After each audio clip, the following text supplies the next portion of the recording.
Hello, hello, hello. Yeah, I just basically got a phone call the moment I start stream, so I gotta answer stuff. So, what do I do now? Pretty much, I'm gonna build houses in a certain biome so I can just travel there faster. For example, the sand biome here. I'm gonna build a house here. Yeah, house here. Also, really fortunate. Look at it. Very yeah. I forgot what's the thing called. The simmering biome.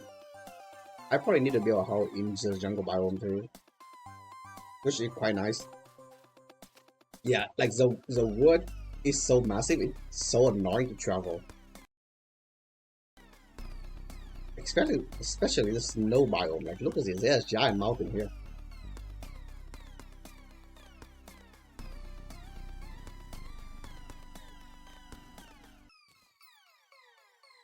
Oh, just gonna spend time to build houses then. uh, I don't have the. Or maybe no, never mind. I feel like building houses for NPC is a more annoying one. Even though it's kind of nice because they got the thing for teleportation. Oh my gosh,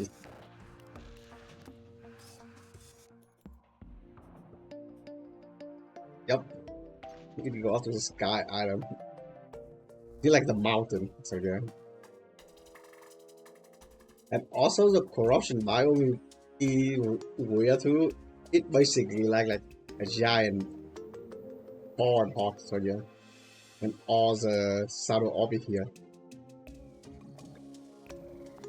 I do enjoy the world generation, the world generate by this thing though. Like look at it. It it connected. It also had a lot of carbon, so you don't have to mining a lot. Yeah. But I think you can only uh, find abandoned building at this level. So you have to actually go down. Yeah. I, oh my god, I forgot the desert biome is so far away. I think, what is it? Honey? Oh, this is bee biome. Oh my god, they're actually like a giant bee biome. Oh, I'm gonna collect sand block to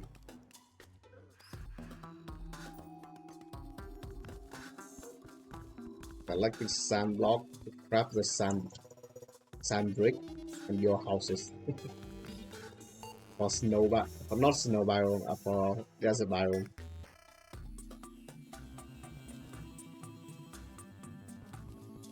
At least, at least the ice biome is close to me, so it's easier to travel there.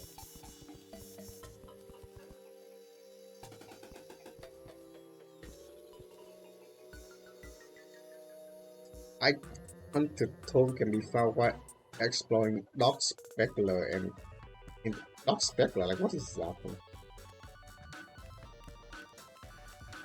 Oh, zig weapon is really nice, but the hitbox is so small. It's part of your cursor, so it's good for big targets, because it always hit big target with like if we hit small target, this is gonna be bad.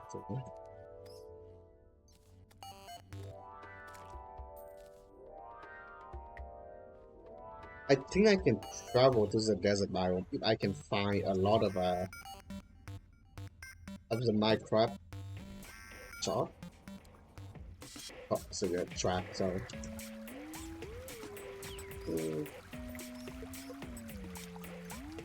It also kind of annoying to build bossing arena too, because I cannot build something a local going hard more than using more big thousand of demon author and the underwriter mess. Yeah, but I don't think there is not a lot of demon author here in this kind of IO creation. A lot of demon knight though, like not a lot of demon author.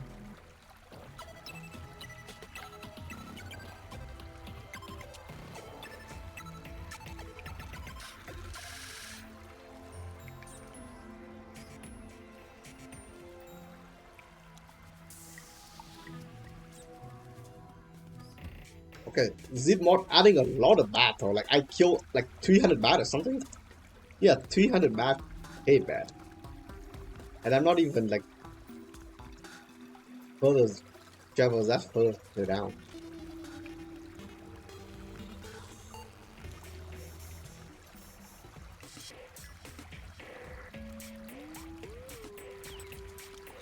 No. Okay, this weapon is probably really good for bossing, but bad for like mobbing.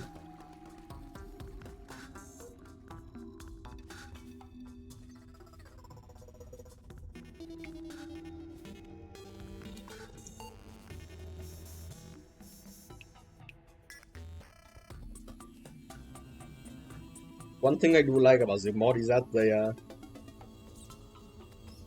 had a lot of materials, you know, like ore. Crafting nature workshop.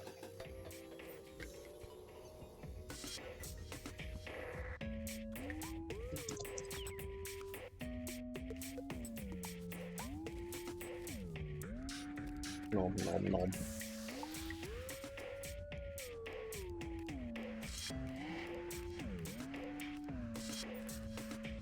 What is that? Is that a baguette?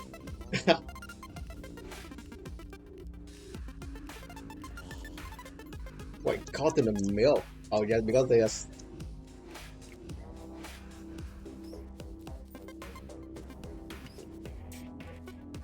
too many back.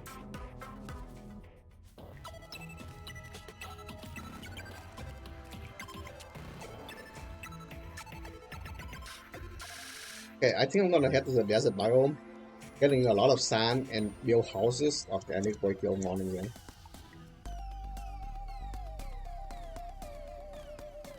Go to the desert biome, get a lot of sand and build a house. Yeah, something. Yeah, it's better to slower your progression before you enter hard mode. But like when you finish everything before hitting hard mode, you can just go there and farm stuff. So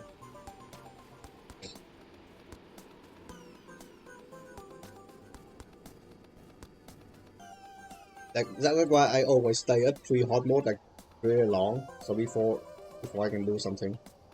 But you just want to get everything done, you know, like oh yeah, build a house in the desert so you can teleport to the desert bio faster. Build a house in the sea, so like you can teleport to the sea faster. Same with snow and dumping biome. Usually, like I don't build house near dungeon biomes. I usually teleport to the dungeon biome thanks to the alchemist stuff. Also, I don't what do you call make a hell elevator until I got a strong enough pickaxe. Because it takes way too long to dig with your a little more than pickaxe anyway. So yeah.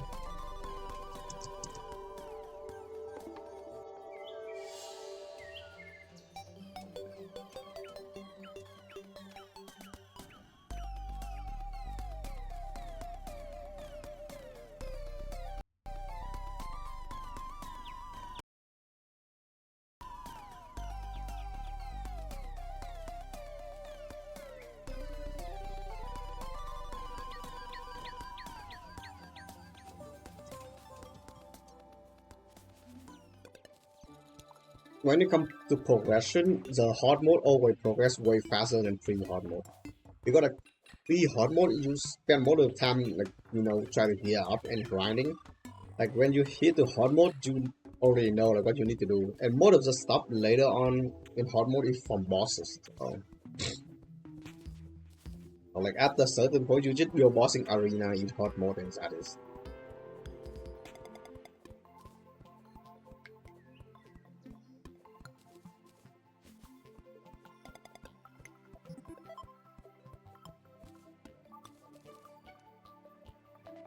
what?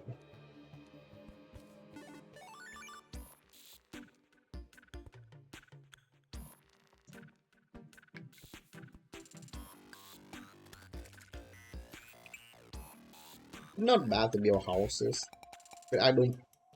I just wish you can build everything in the same spot without any problem. But the main thing is that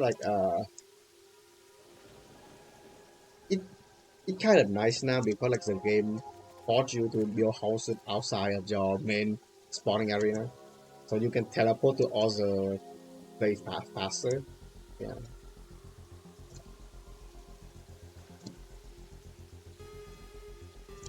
I always like to build a create world in like a large world because you can travel way because a large world can allow you to build houses and not houses like build boxing arena together.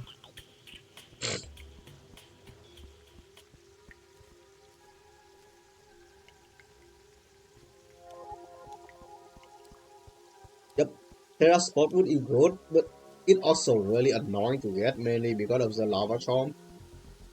Lava charm mainly come from chests, so yeah. So it's just hard to get lava charm. But at least you know to get where's the flower rosy, where's the lava rosy. Just kill team and hope for the best.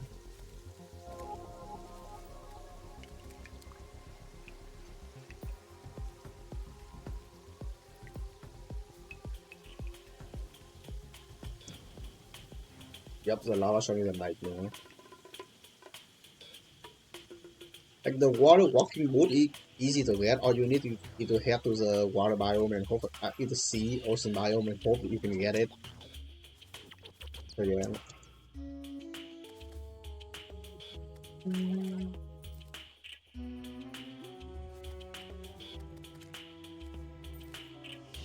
Oh my god, I forgot to pick up some stone.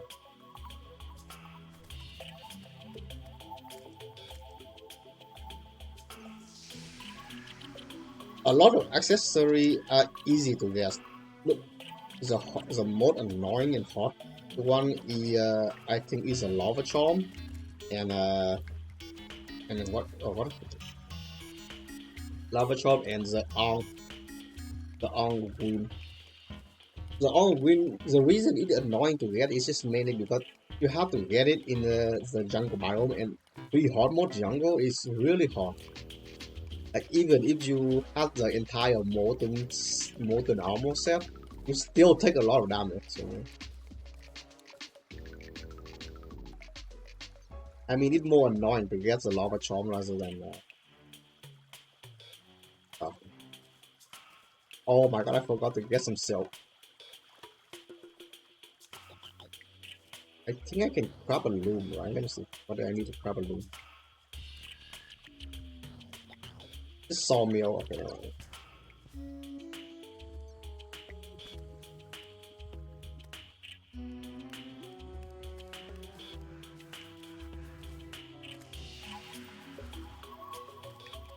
and this weapon is so nice.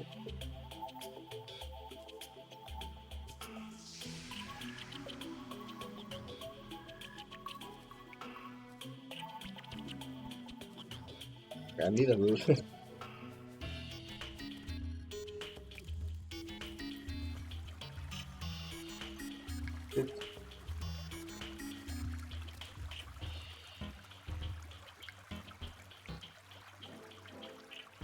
The ice skate. Oh yeah, I forgot about that. The ice skate. I think the ice skate is not bad. All you need is just try to explore in the snow biome and hope for the best.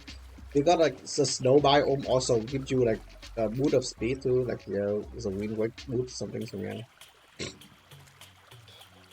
I actually like the snow biome because the snow biome accessory look nice, especially the mirror, the snow biome mirror, the teleporting mirror. It look way cleaner than the normal magic mirror. I think you can craft the magic mirror, right? Yeah, you can craft the magic mirror, or you need some glad diamond and yeah.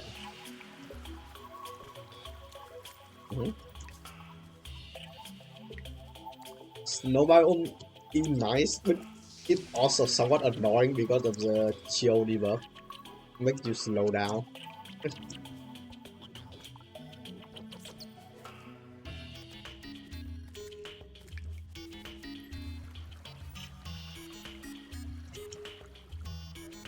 Mm,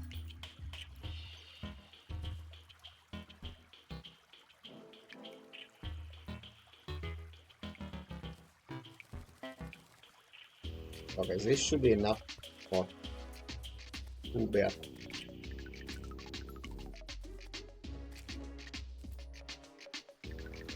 Okay, let's head to the out.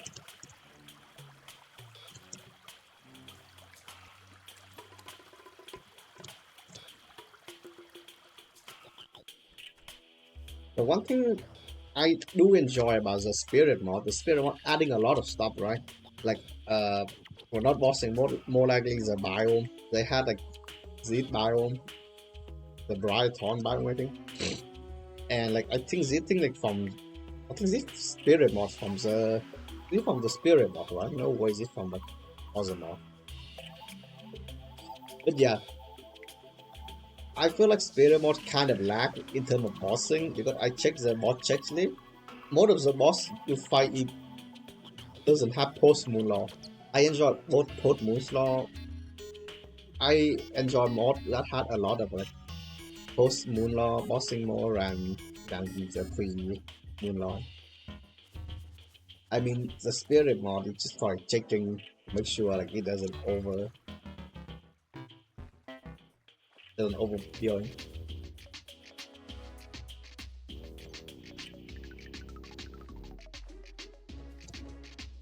Yep, because in a calamity mode they nerf it. They make sure you lose your breath faster in the snow, in the cold water rather than normal water.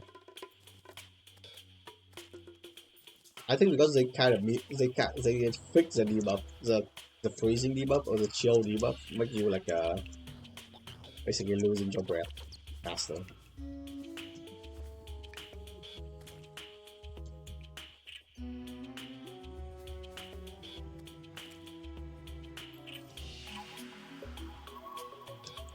A lot of people like calamity because like calamity just add, adding so many quality of life into the game. I mean, you can craft your accessory, so you don't have to go out and farming for open chests and something. So yeah, and also Calamity having a lot of how do I say it? Calamity had a lot of equipment like item and weapon, which makes it really nice because you don't have to go out and get a specific weapon. Now you do, but it doesn't it doesn't need to do any a lot of weird things too. So yeah.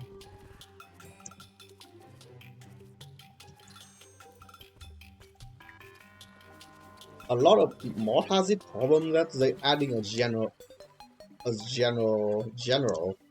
type of armor. Like the armor that only gives you damage and stat gives you damage and gives you damage and not like a class specific armor. It's not a bad thing, but it just I don't know. It's all lazy because you can just focus on one type. Or you just get the armor and you can use it. What the hell is that thing?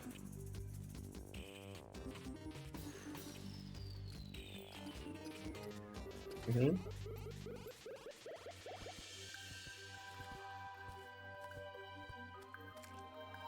Actors what?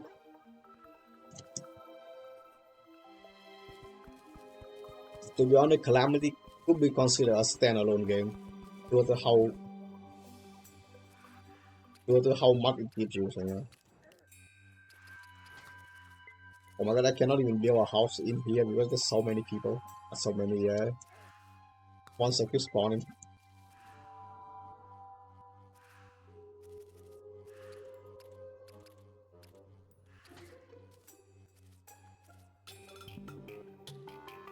But I run a mana.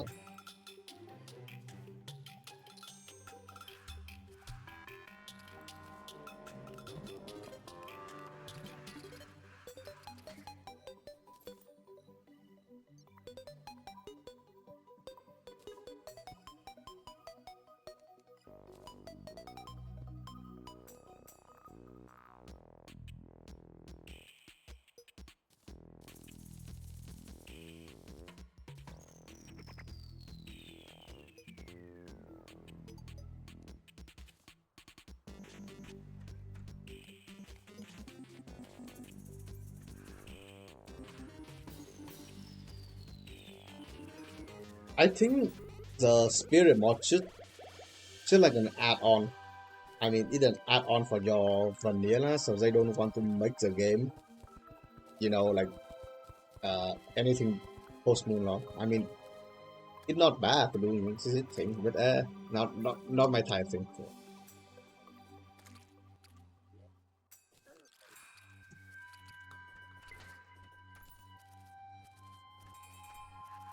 Just want to build houses in desert.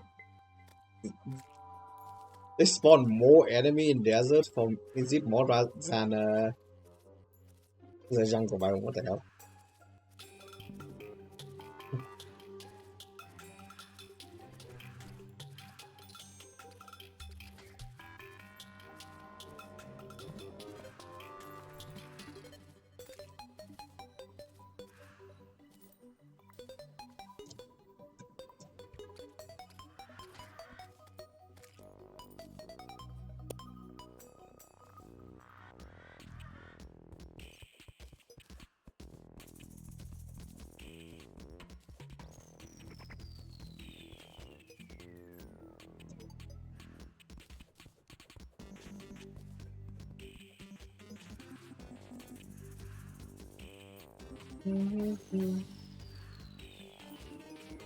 What is it? Humus, warm and tasty.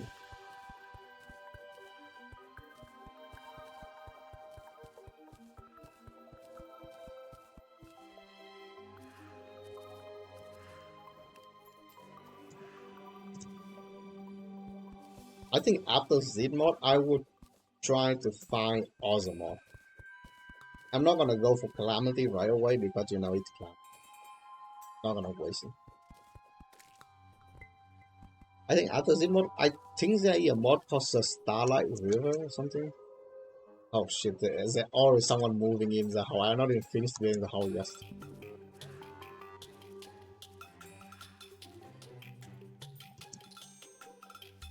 I wonder if the mod Tremor got up there.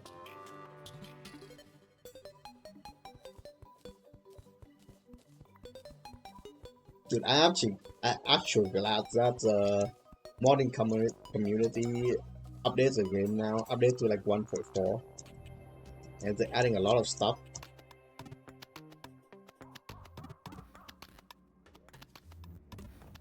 Your 1.4 updates the melee thingy, so now a lot of melee clad in different mod gonna be getting a huge update too. So yeah. I haven't tried Calamity melee yet, so I don't know. Because I'm planning to do a Calamity run only, so I can only allow the oozing gun.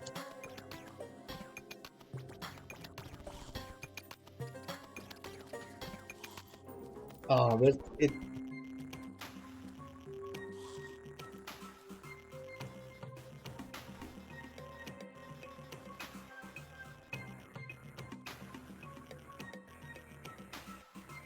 I think no post moonlock can be done well, but Calamity summon time? Oh no.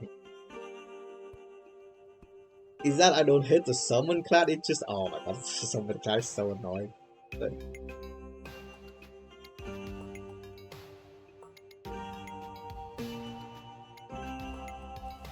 summon only Calamity. Like summon I play on the last mod is really good, and it's busted. I have to say it, like summoning it busted because you don't need to deal damage. You need to stay, or you need to stay alive, so and let your minion do all the work. Cause that thing kind of busted. That thing kind of busted.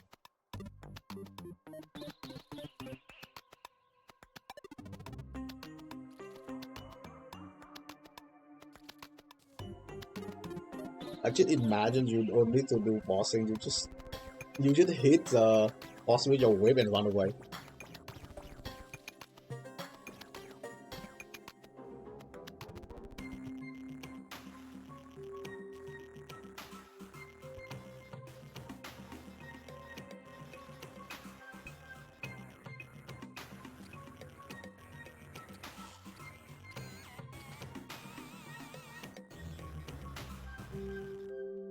Oh, I just realized I haven't found any pyramid yet. Like,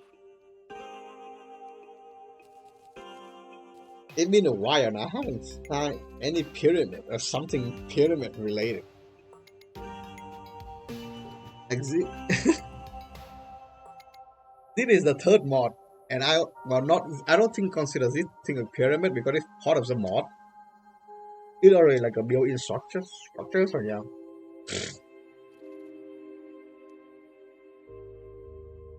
I don't think it considered a pyramid.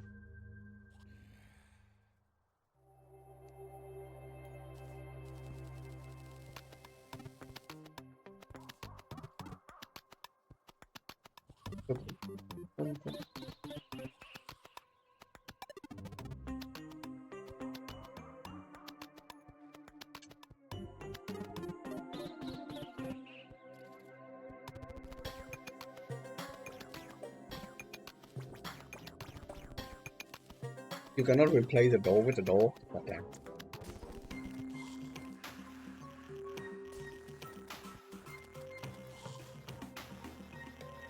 What is that thing?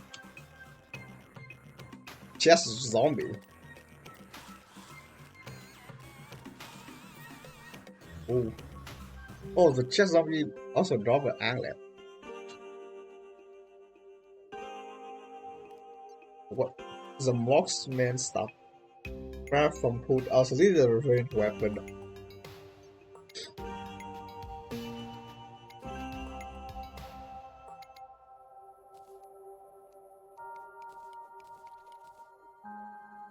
Mhm.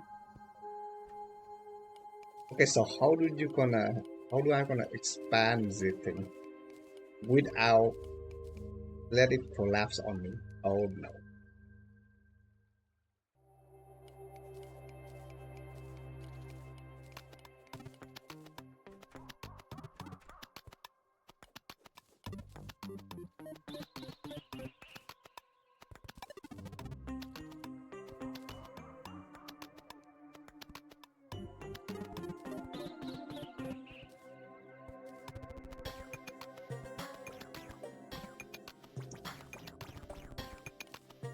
No, it's gonna be so annoying. Excessive building houses underground in sand biome. Oh my god, look at it.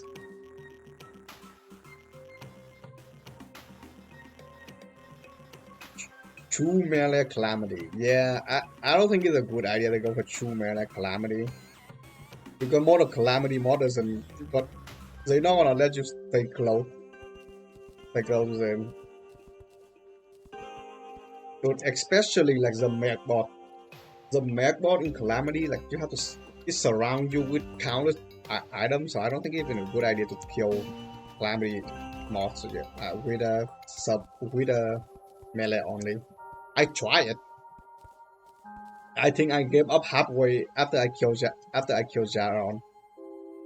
But yeah, it's not a good it's not a good thing to do.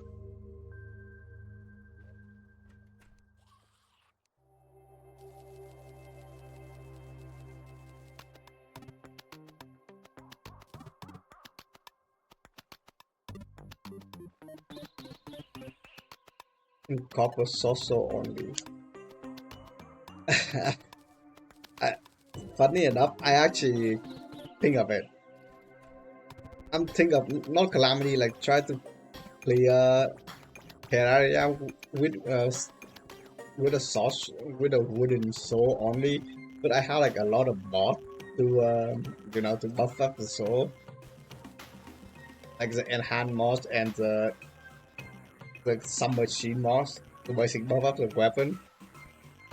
I don't think I can kill Skeleton like even with with the sauce with the wooden soul.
type trader.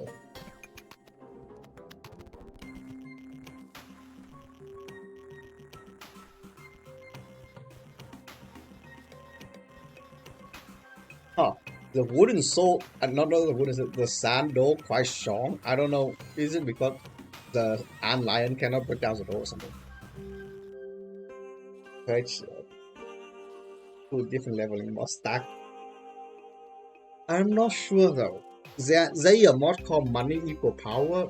It basically like the more money you have, the more damage you have, which is not a bad idea. Basically, you can just stack more money so you can deal more damage, but it's also kind of broken. I don't think it can. What? It's not 100% broken because if you die, you lose your you drop your goal and you lose a lot of your damage.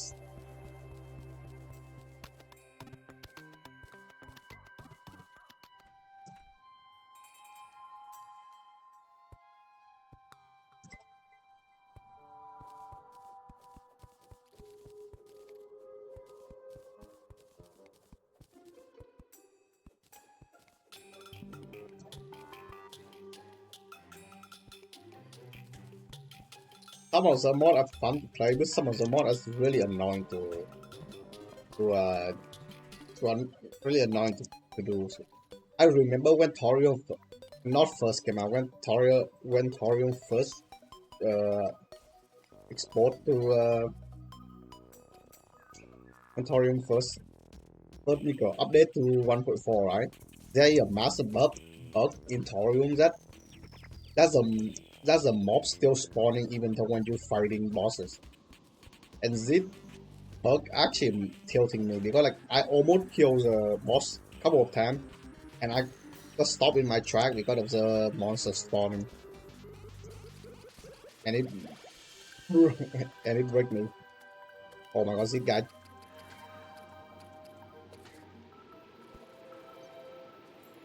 Oh yeah. Personally, I don't like Torium that much. I mean, Torium is not a bad mod. It's just I'm not a fan of the.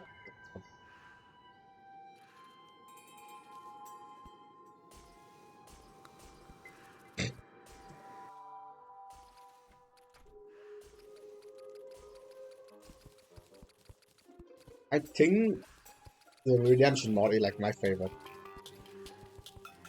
because it had a lot of cool stuff. Like hitting, even though I finished Redemption mod, right? Uh, at the end of the final boss, the they give you like a letter that show you like things you missing doing zip playthrough or something. Like it's really good. Like so now I'm missing a lot of things when playing Redemption mod.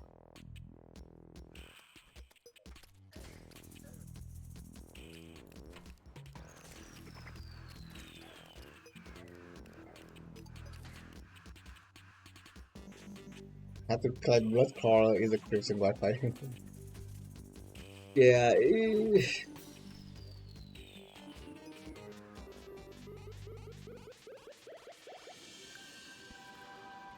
that one thing kind of annoying simply because like I don't want any mob to spawn while I find bosses. So that's like one thing to tilting me the most. Just yeah. But where's the bear at? I cannot grab the sand bear. Do I have no? Oh wait, I need to go here.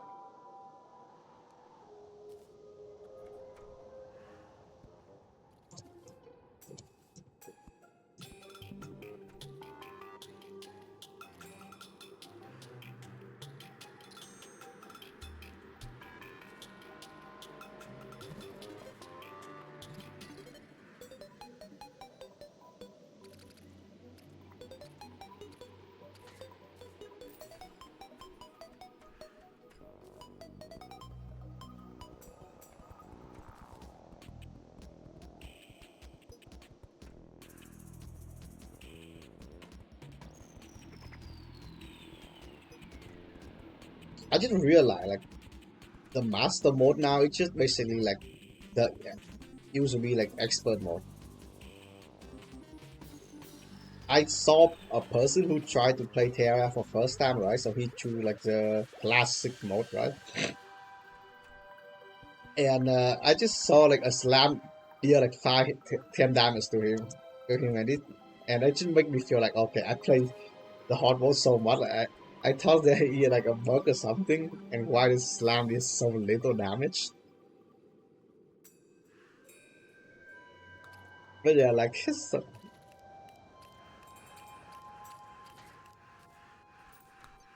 and now everything just so chill to me.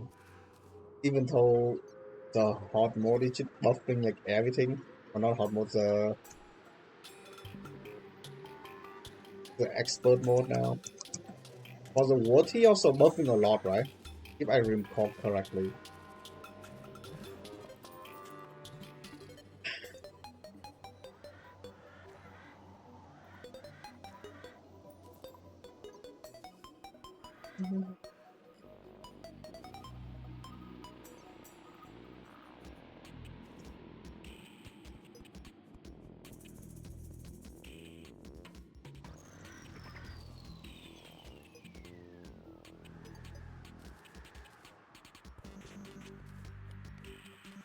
But I cannot mine Z block. What the hell is Z block made of? Okay. Oh, my ADHD kicking it. That was some video.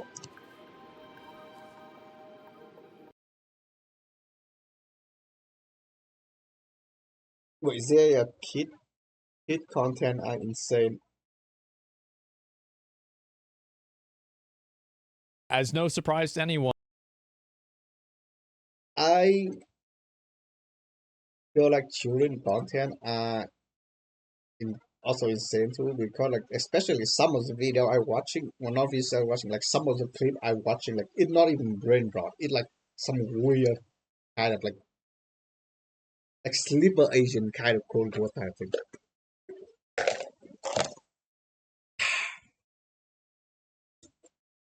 The kids' content is insane. I find it to be very funny that the meme, the kids yearn for the coal mines, has actually turned out to be true. But instead of it being coal mines, it's just Minecraft. Here we go again.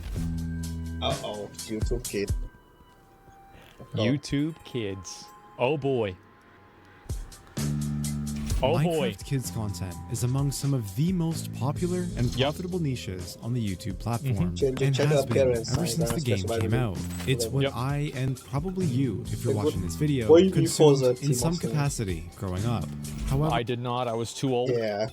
Somewhere along the way, things changed, and what once was a community filled with wholesome YouTubers, mostly, who made their content with good morals and intentions in mind, has now been almost Oh my fucking god. That's on YouTube Kids? Are you kidding me? completely overrun by selfish vultures who abuse this niche daily, spitting out low-effort, mind-numbing slop content that adopted by 100 TV women and microwave sisters in Minecraft? What the fuck? I'm so glad that when I grew up watching YouTube video, majority of YouTube video is just bring rot Gmod video. Like I don't know why, but I'm so glad that Gmod video is like the thing is back there. Like the weird Gmod physics video, it actually way better to watch rather than like all this thing. Like I don't want to say what the fuck I'm watching. It's just like baiting thumbnails. So exposes their viewers to all sorts of shocking, the hell is going on? And sexually suggestive imagery for a few extra clicks. The fuck? All of this was covered in my previous video on the subject. However, what I didn't mention was that I left a lot of things out in that video. What? Disgusting, harrowing things that probably would have gotten my channel completely demonetized. But after seeing the overwhelming support for my last video and the infinite amount of people commenting their personal, horrifying stories stories with this content, I feel obligated to get to the bottom of this rabbit hole. A rabbit hole worse than you and I could have ever imagined. Nice. By the way, I think Minecraft kids I think it's kids content in general. It's just that Minecraft is a really popular kids game, so a lot of people use Minecraft as a way to get kids involved with it. So like, I think that kids are intrigued by like really weird stuff, and I think that usually like a parent kind of guides the kid into not getting like involved with that weird stuff.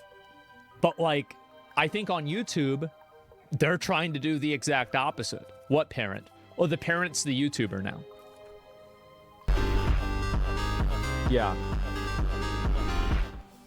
But first, allow me to introduce today's sponsor, Opera GX. It's no secret that my videos, including this, I feel like he kind of right, because like a lot of parents nowadays, they doesn't care about what's their kid watching. They just put the iPad in front of them and the kid just clicking like random. Like basically, just let the YouTube babysit the kids as well. This one take hundreds of hours of editing to produce, and in order to keep me entertained while editing, I like to watch a lot of YouTube videos on my second monitor. Probably like how you're watching this video right now. No. Don't think I don't see you. But for the longest time, I had a major problem in which my old browser was taking up so much RAM to show these videos, where it would often literally crash my computer. However, after switching to Opera GX and using features such as GX Control, which allows you to limit how much RAM and CPU your tabs can use, I've been able to edit for hours and watch my boy Sam Sulek in peace with no issues. Now I know what you're thinking. Caleb, is he still alive? Already heard of Opera GX, and I know that they have other amazing features such as a built-in VPN and ad blocker and forced dark mode that works on any page. But did you know that Opera GX now literally has infinite customization? This is thanks to their new feature, GX Mods, where in just a few simple clicks, you can access and download any of the thousands of pre-made mods that are available in their store, allowing you to change things like your wallpaper, background music. You're going to see a lot of more people using these different browsers as soon as ad blocker becomes harder to do with like Chrome and like potentially Firefox. You're gonna see a lot more people come over to these other ones because it's just like ads nowadays on like these websites are just so bad. They're awful. Keyboard and browser sounds to a theme that maybe represents your favorite game, or have everything be a metal pipe. Nice. For some reason.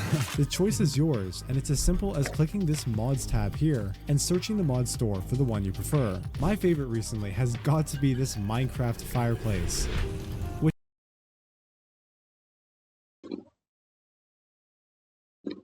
Long ad. They better have paid him a lot of money. Alright guys, you ready to have the scariest night of our lives? Yeah. Alrighty, let's figure out where to go first.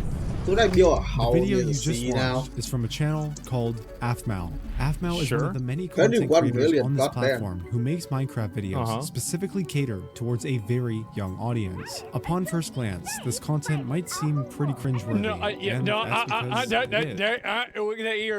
That furries, Oh no. I was originally going to make this comparison to the Minecraft YouTubers I watched growing up, but honestly, especially compared to them, this content is very hard to watch. But despite this, there's still one reason all of these channels, look at this, colors of the rainbow, old and new, have stuck to and continue to churn out family-friendly oriented Minecraft content. Money. I could guess that. While you and I may never watch an Afmal video in our lives, there is clearly a massive younger audience for it. Not necessarily on YouTube, but rather its subsidiary app, YouTube Kids. In a census done back in 2021. And kids like weird content. That's the other thing that like I have to emphasize. They're looking for weird stuff and like things that are kind of like as edgy as possible. So that's The why United they're States drawn to government this discovered content. that We all did. around Yeah, 75% of 100%. households with children under the age of 5 why is Kids are fucking muffled? weird. Yeah, they are. tablet for their Of course. kids. And in 2023, it was reported that YouTube Kids had over 600 million individual downloads, with that That's a lot. number growing exponentially each year. Unfortunately, it's becoming increasingly common nowadays for newer parents to rely on apps like this as a way to keep their child entertained without having to put in any actual effort. That's how you have Cocoa Melon kids that have an attention span of 1 second. Sit and watch hours of content unsupervised. Zombies. Guys, that it's a completely safe way for them to consume content. And the result, channels like AFMAO earning almost $500 million. That's fucking insane. Half a 388 million. Like most months for my channel, we get around 100 million, and that's still a lot. 388 million. What the fuck? And they're down 66 million from. Dude, and here's the thing, the reason why this thing exists, because parent doesn't want to look after their kids. They should open the iPad and let the kid watching through the iPad. That is, like, you can easily counter it with just let the kid watching stuff. That is. But no, we have to. But yeah, we should basically did. From last month. Views and millions of dollars each month. Fortunately for us, AFMAO is one of the better examples out of this whole niche. She does things by the books, and aside from it being a little cringy, their content is educational, suitable, and safe for kids. That's good. AFMAO School, on the other hand, is absolutely unacceptable. AFMAO School? They too make Minecraft-related videos targeted towards children. Is it the same person? Or is that the school channel? It basically like try to impersonate it. You got here the things. There are a lot of channels pretend to be like that. I saw a lot of channel kind of pretend to be like all the channel to basically like getting viewer from that channel to funnel to their channel. If you basically like, I think during the primitive technology guy thingy, where a guy who's just basically stay inside like a forest or jungle, build his own house, and from that alone, there is so much people. There is so much like all the YouTube channels just pretend to be the primitive channel, a primitive technology channel guy. So yeah.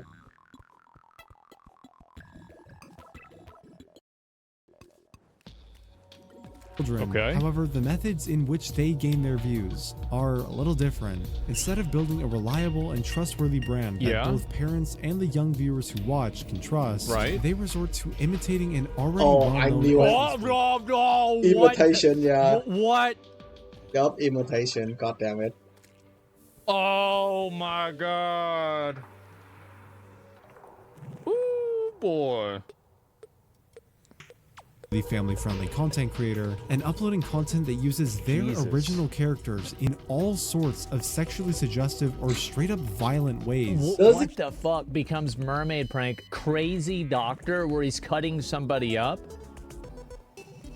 Does it even consider liability for impersonation on YouTube and all places? I mean, I kind of fucking hard to do it, right? I mean, YouTube still able to ban you if you try to impersonate someone else. So, I don't know.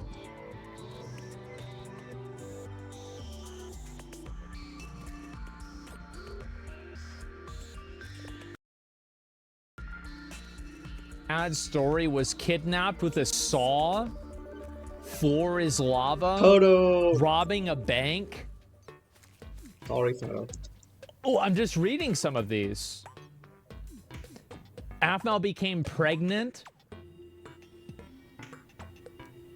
This is, yeah. Yeah, this is a lot. Violent ways for shock value in order to get more clicks. This manipulative strategy tricks the YouTube 10 friends on one pet block in Minecraft. algorithm into recommending them alongside videos of the real content creator they're impersonating, sometimes results. See, wait. Aphmau became wanted criminal challenge, and they have Elsa Gate. Yeah, I remember was that fucking Elsa Gate. I fucking hate that. She's putting 9 million views.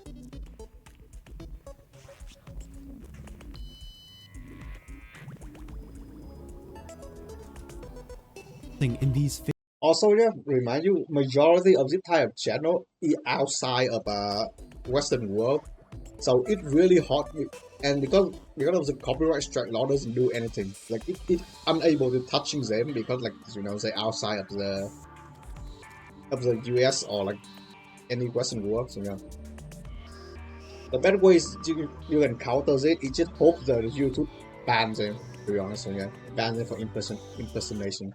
Fake videos gaining millions more views than the original. I mean, this channel alone has made roughly over $100,000 in just a short year and a half they've been posting content. They also have 118,000 subscribers, which is more than me, so please subscribe. And of course, Aphmau School is just one small example of the many perpetrators who make money this way. Well, this was the whole Elsa Gate thing. Yep. When this happened, because there are a bunch of like really creepy, weird Frozen videos that were super popular in like kids. And like, yeah, this is the same thing. It's just been changed. Pretty much every Minecraft kid YouTuber you can think of has one, if not multiple, of these garbage-filled impersonation channels made using their brand, all of which are individually made with the sole purpose of generating insane amounts of money, inadvertently exposing a plethora of disgusting and inappropriate themes in their content to millions of unexpecting children, included but not limited to. Take off the foo-foo. Bro. Did it on YouTube, right? On no fucking way they allow this shit on YouTube.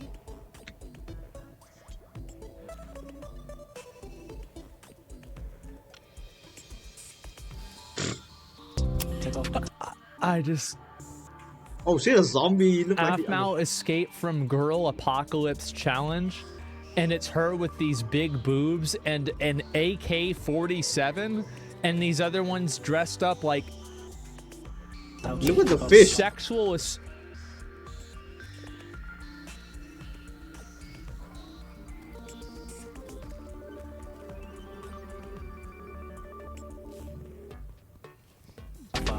Take off the money phone, take off the car, take off the flex and the white loss. Childbirth gore. What the fuck? Medical procedures. Wait, there's suicide videos? Why JJ and Mikey hanged themselves? Bro, this is for kids? What the fuck? Aphmau and her baby... I'm surprised the most that after the entire Elsa Gate thingy, there's still people doing this shit. I guess because Elsa Gate is based on Disney and not like and not random YouTubers, so they're able to straight it down. But now, I don't know. At this point, I don't really know. Sexual, and this has over 100,000 views. Oh, we 100% monetizing.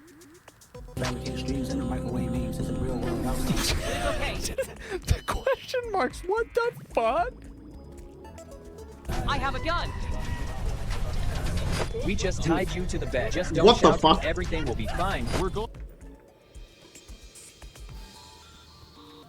to the girl's house. We knock them out and then tie them to the bed. Is that AI voice? Is that an AI voice? And cut their clothes.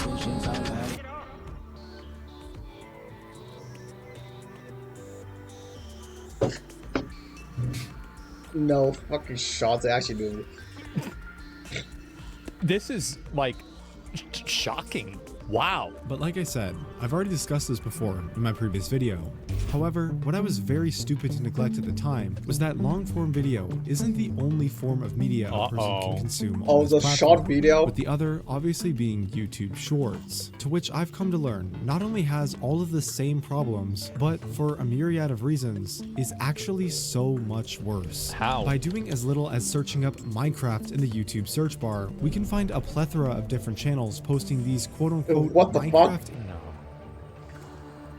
Steve, I'm stuck. Poor zombie girl, but happy ending. Guys, this is look at animations in the Shorts tab. I'm surprised it monetized the most. Like the thumbnail, like straight up, this should be demonetized the moment they saw the thumbnail, but they still monetizing. Then I'm surprised the most, you know? How impossible. A lot of like big channel have to like skirt around the guideline to make sure they don't get demonetized or anything, and this type of content is able to try for free. Bruh. 20 all million with preview views. Yes. images that, if left uncensored, Look at this. would probably get this video demonetized, and all Oh my. Is this thing on YouTube? This only has 2 views, but still. Baby noob draws a fake hole. 130 million views. with tens, sometimes hundreds of millions of views each. The main difference between anything I've talked about in the past and these quote-unquote Minecraft animation shorts is the way in which the content gets recommended to viewers. As mentioned previously, the most common strategy for these fake quote-unquote family-friendly channels to lure in new viewers is to create the most shocking and attention-grabbing title and thumbnail they can, whether that be by using gruesome, violent, or sexually suggestive imagery. That's insane. How does this get on YouTube Kids? That's like, what the fuck? In the viewer's recommendation feed in comparison to other videos, subsequently resulting in more clicks, more views, and more money. After all, that's the only reason they even exist in the first place. However, YouTube Shorts work a little differently.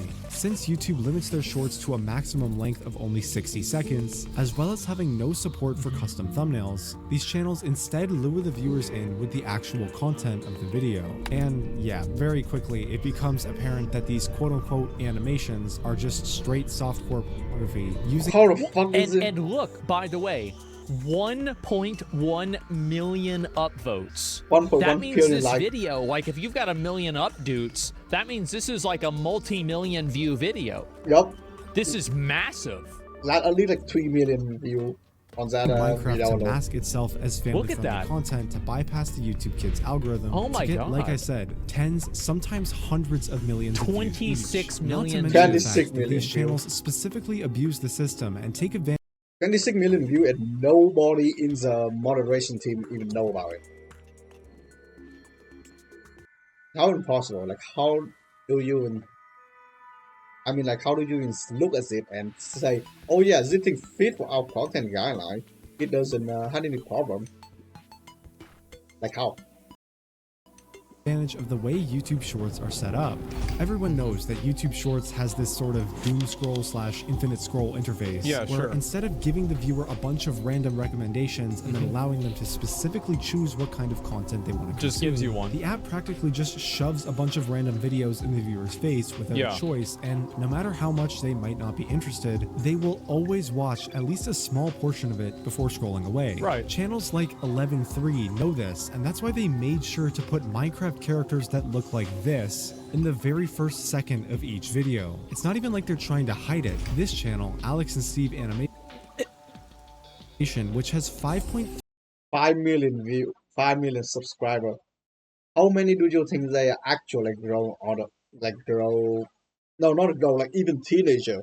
Like how many people teenager subscribe to it? I guess it's basically low. No fucking ways. The channel like, or you know, like the like toddler channel, not even children, like toddler channel. 3 million subscribers and over 1.6 billion views. Not only does the exact same thing, but they also have a direct link to a Patreon account that creates fully NSFW drawings and What the videos fuck? accessible by anybody with just one click. Wait, not safe for what Patreon channel? With no fucking way, no fucking way. Oh, is there a membership? But they also have a direct link to a Patreon account that creates fully NSFW drawings and videos accessible by anybody with just one click. Remind me of Roblox Rule 62 Community West. Dude, it's so fucking wild, but at least Roblox actually stop people from, making like sexual content in their game. Because I watching a video also talking about that. It's so funny because they're like a hidden underground of group of people try to do sexual content with Roblox, and Roblox constantly try to shut down those people. It's like the whole fight between it, but yeah, but this YouTube thing is fucking wild, bro. This video's not even halfway over. Like, this is crazy. Like, how? How is this? It's not even halfway done. Oh my god. By anybody with just one click. The craziest thing is, this isn't even the first time someone's spoken out about these issues. Yeah. A handful of creators have already made similar videos, both The calling illegal Minecraft videos YouTube won't take down. Monster School? Baby Monsters Love Challenge? How the fuck is this thing so? Oh my god. This is... YouTube on this massive problem, as well as encouraging their audience to mass report any bad channels they've mentioned. But every time, YouTube manually demonetizes and shadow bans the video and the algorithm. Yeah. Specifically for showcasing clips of all the nasty things these channels upload. In fact, Okay, so they banned the guy who's talking about it, but not the channel who posting it. Yeah, that sounds like YouTube, alright, so. That exactly sounds like YouTube.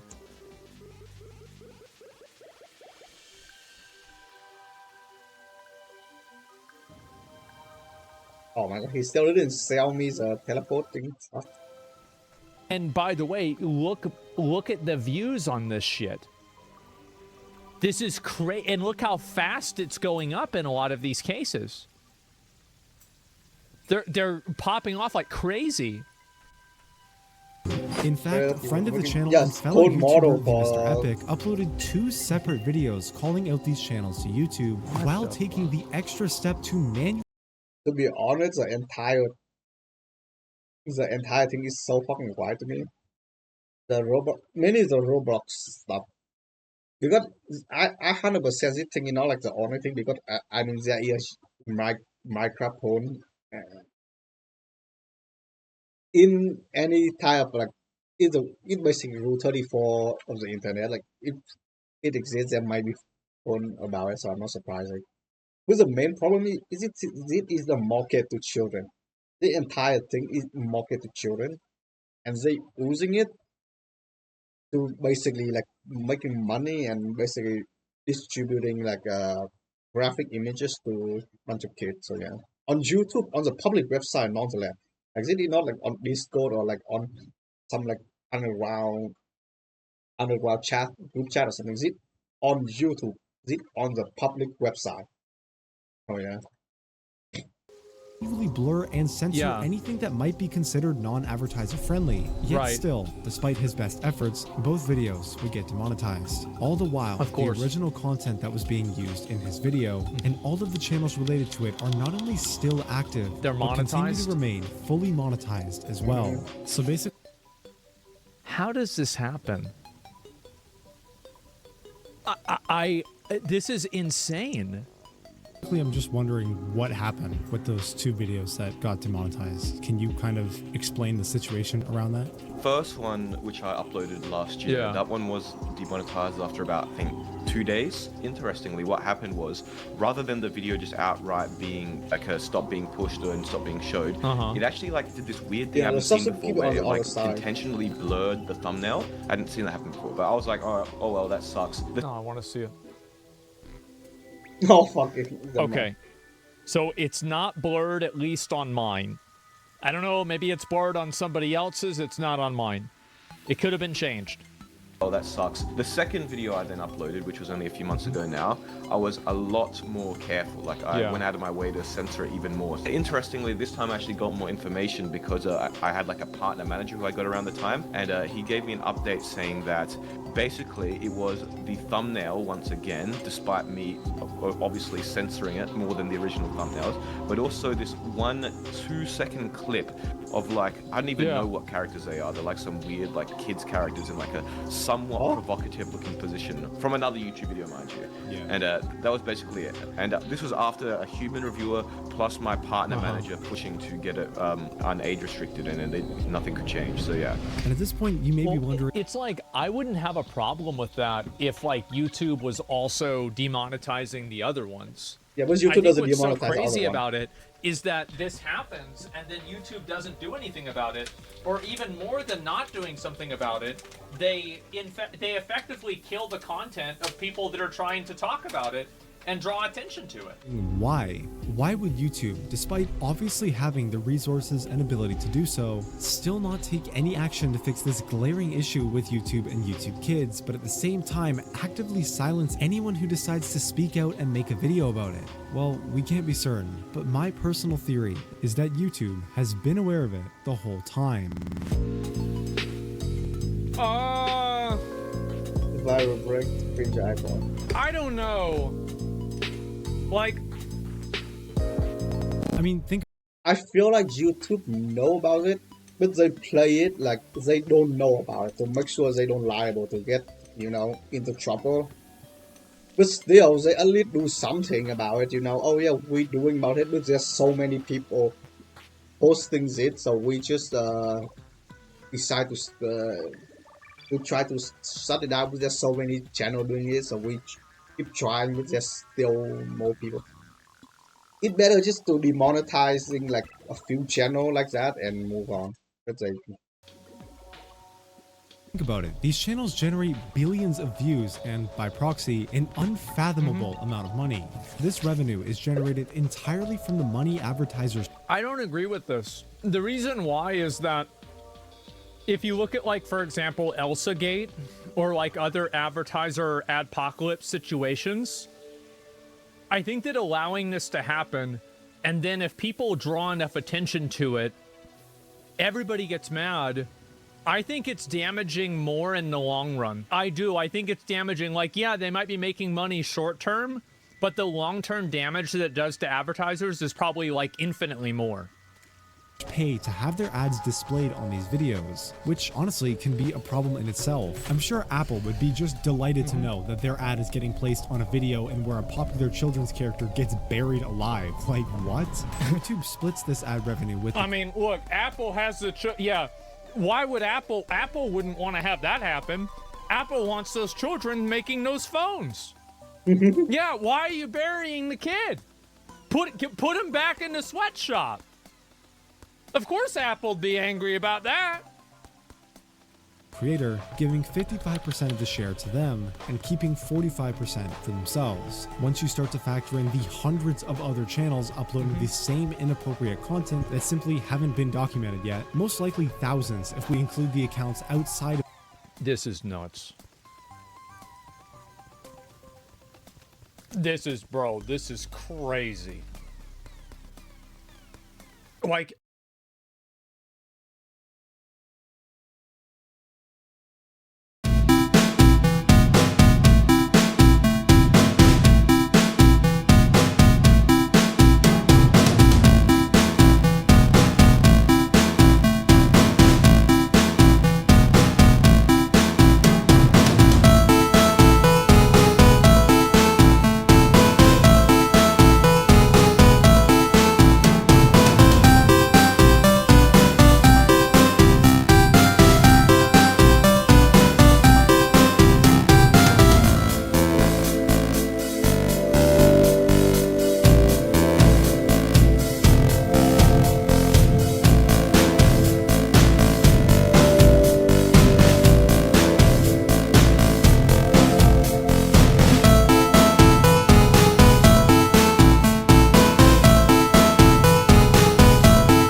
Hello, I think that should be good, right? Yeah, they like slightly hiccup.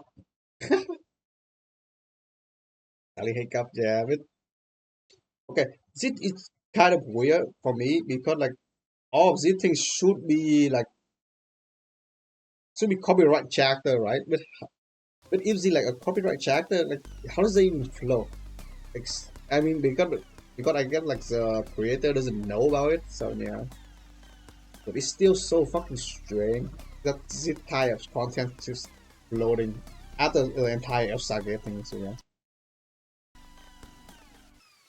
These kids are getting spawn camped into being furries. Like this is crazy. The Minecraft niche, posting the same, if not even worse content What with the other fuck? well-known characters, you can start to paint the picture of why YouTube theoretically might want to turn a blind eye. It makes up a small but notable chunk of their revenue each year. In YouTube's eyes, throwing all morals, ethics, and damage this content is inflicting on the millions of children who use this platform every single day, getting rid of it means that YouTube would be passing up a significant amount of money, and we all know they would never do that. YouTube ads are getting worse, so YouTube is testing server-side ads on YouTube, which means that instead of using an ad... Oh yeah, I remember this thing. Now you cannot, it's harder to using ad block now because sometimes it's gonna bypass to your ad block and still playing ad.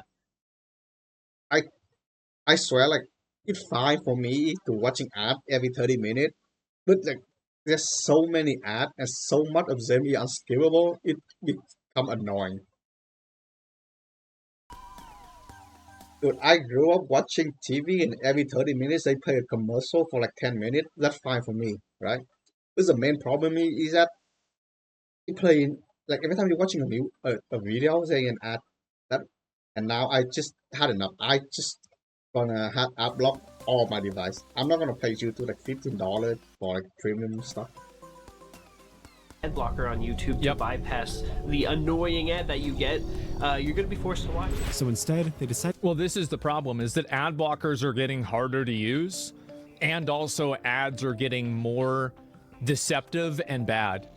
So you have all kinds of scam ads constantly now. It's insane. Yeah. There are a lot of OnlyFans girls doing try-on hauls and body paint videos, basically being naked, putting a disclaimer that it's for educational purposes. I don't... What?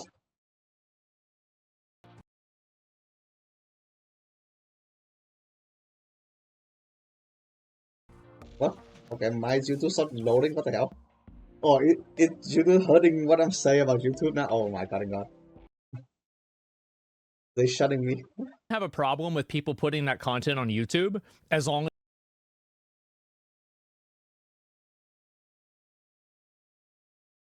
Hello, am I on?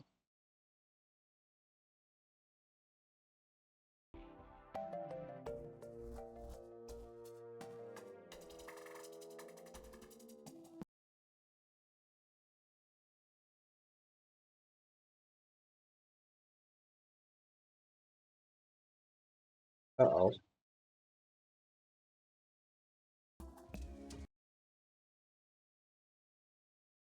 Everything seems fine, but suddenly YouTube. Oh my god, this gotta get this type of stuff.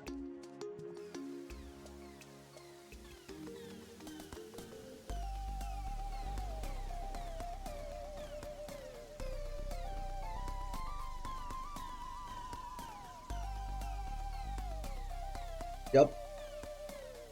But at least TV, it's just fine. At least TV play an ad every 30 minutes, so and it lasts for like 10 minutes. So most of the ad does it's not bad. Like that's the better way to say it. Like the TV advertise know when to play and they know when to stop. The YouTube basically everything every time you every video you watch had an ad on it, which is really annoying. And sometimes you cannot even skip the ad. People much more comfortable with the TV advertisement because now because they just there. They're not interested in anything. And usually the ad only lasts for like 5 to 10 minutes, so you can just stand up and go to the bathroom or something. What the hell? Suddenly I cannot watch YouTube.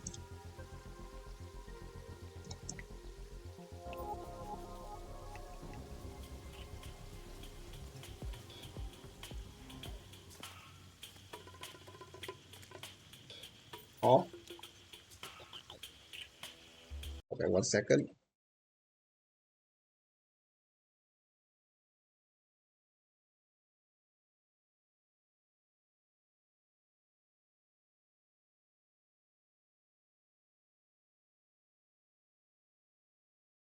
Yeah. The thing is with YouTube is that you usually watching it right there, and then you open YouTube and you watching it instead of you go to instead of the instead of just stand up and everything. But nowadays, a lot of people doesn't watching TV anymore. Like that is the main problem right there. The main problem is that not a lot of people watching YouTube anymore. Are watching TV anymore. They watching YouTube. Like because you can easily watching YouTube on your mobile phone. So yeah.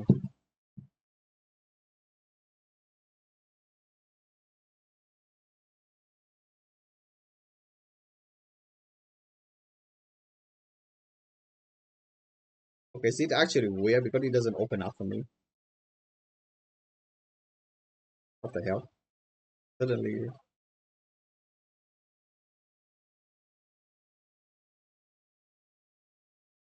huh? It worked fine. Why is suddenly like has a problem?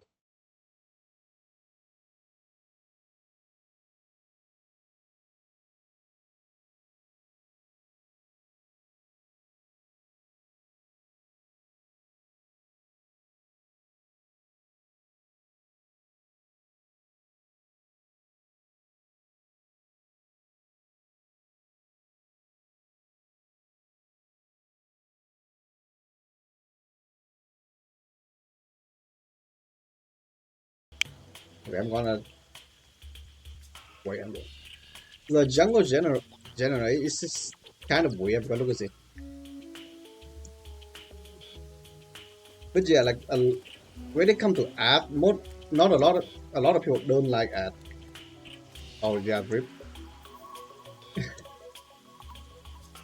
When it comes to advertising stuff, a lot of advertisement or ad, a lot of people don't mind it. It only stop become a problem when there's so many ads suddenly. Like I wouldn't mind watching an ad. Like every 5 minutes, you can watching an ad. It's fine for me. But the main problem is that you watching it every single video.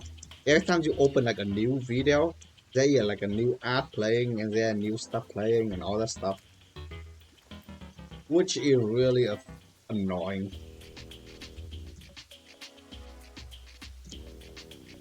Like I would rather watching I would rather like 3 minute ad every 5 minutes rather than like 30-second ad every video. If they just play unskippable 1 minute ad every 5 minutes, it's fine for me. Like I wouldn't mind. The main problem is it that there are too many ads, too many annoying ads. Yeah, so yeah.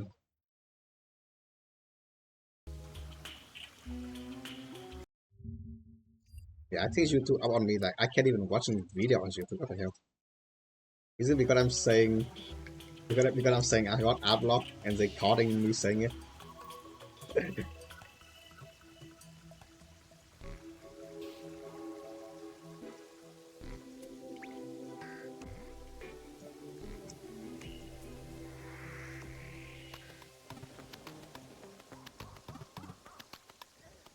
I think some guy doing it. Some guy had like an unskippable ad with it, like a 1 minute video. It like the the movie, yeah.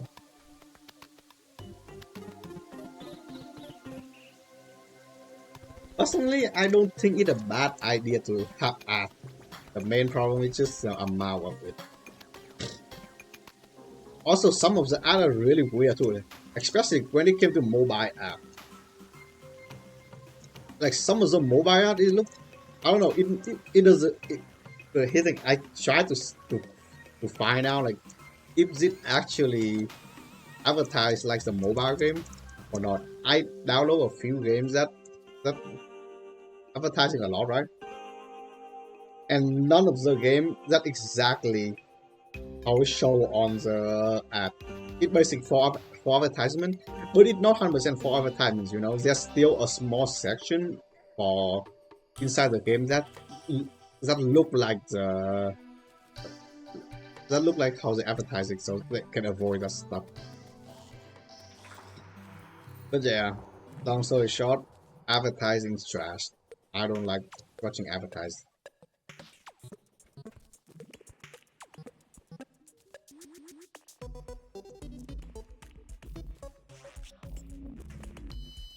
Can you sell me some teleporting stuff?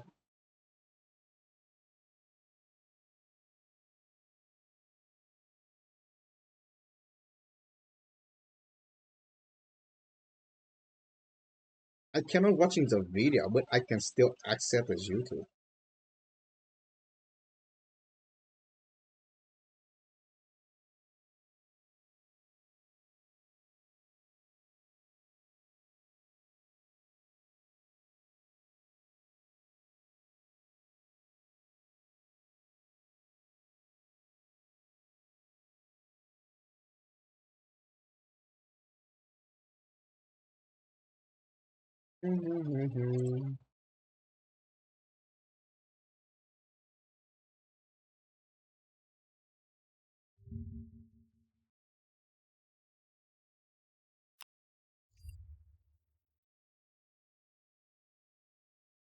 The old food ninja.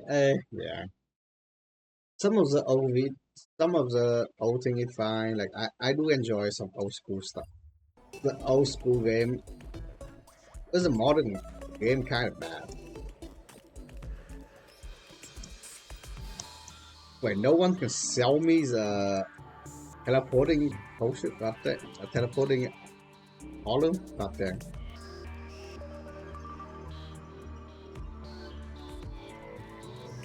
Can you even happiness it could below the way?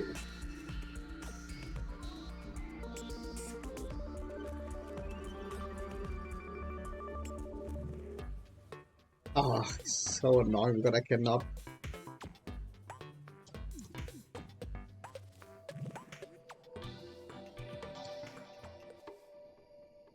Dude, I actually want to teleport column, man.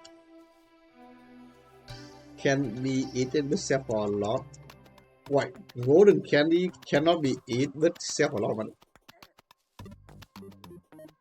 Oh.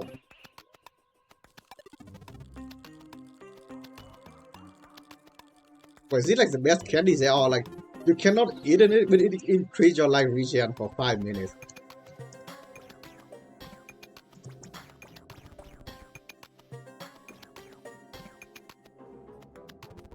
Is it like the best candies there are? Well fed.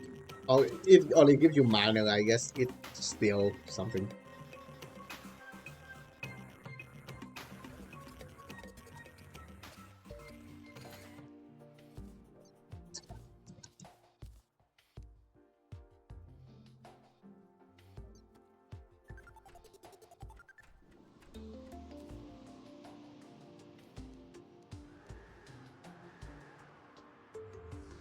But is there another guy here? Right? Yeah.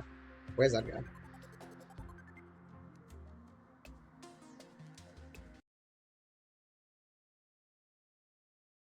Dude, I refuse to believe that I cannot watch his YouTube video.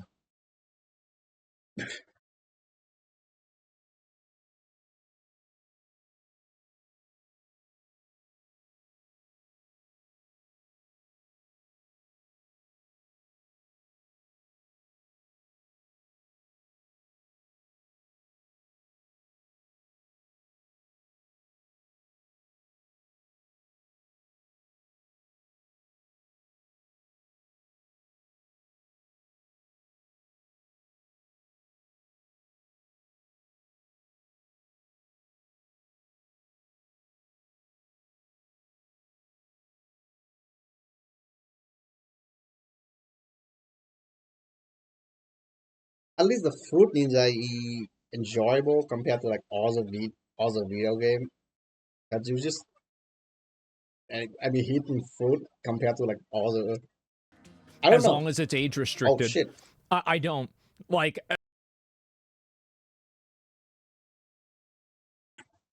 Fruit Ninja is okay, I guess, because it doesn't. It's not a big deal to me, but I think that like making content. Never mind, it's still loading.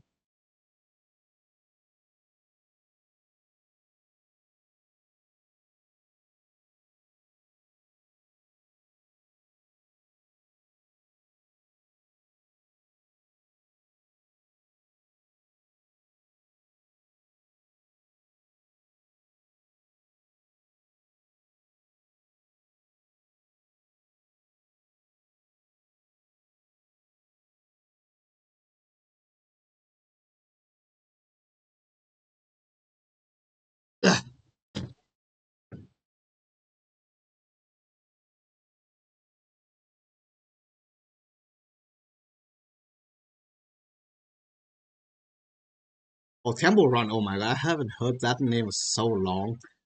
To be honest, I don't know. It's still so it died.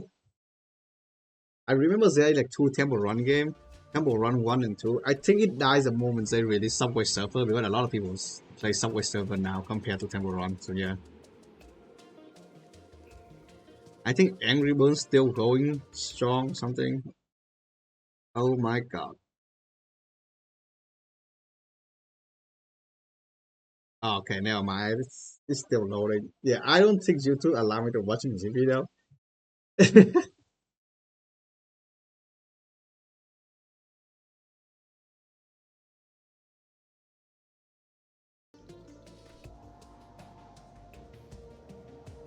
Come on, NPC, give me a teleporting column, please. I just want to teleport.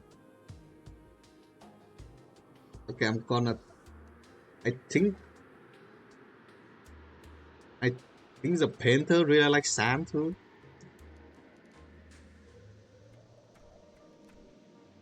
Happy in it. I truly dislike crowd unless there's a night. I like it. Yes. So basically, I need to remove one more person. Yes. Oh, finally. Whew. Finally got the test with caught. Now I can teleport back and forward.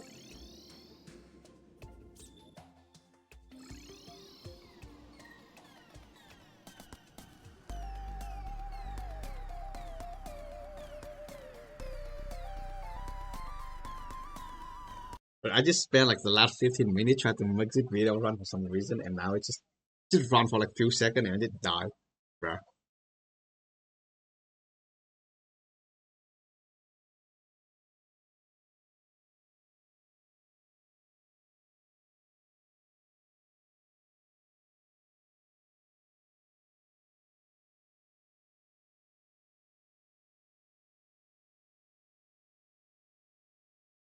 I think Temple Run died, but a lot of old school games still running strong though, like Angry Bird. I think people still play Angry Bird, right? Now a lot of gacha, but now mobile games are full of gacha game. It's not bad, but it's still, I kind of wish there like old school game, like has fun old game out there, but now it's just a lot of them just like gacha game, unfortunately.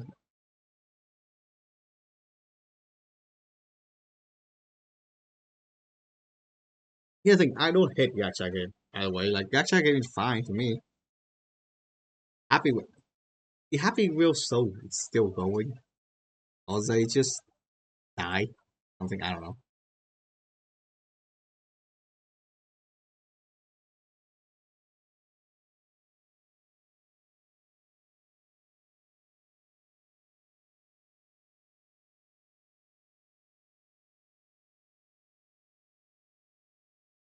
Oh, it's still going, huh?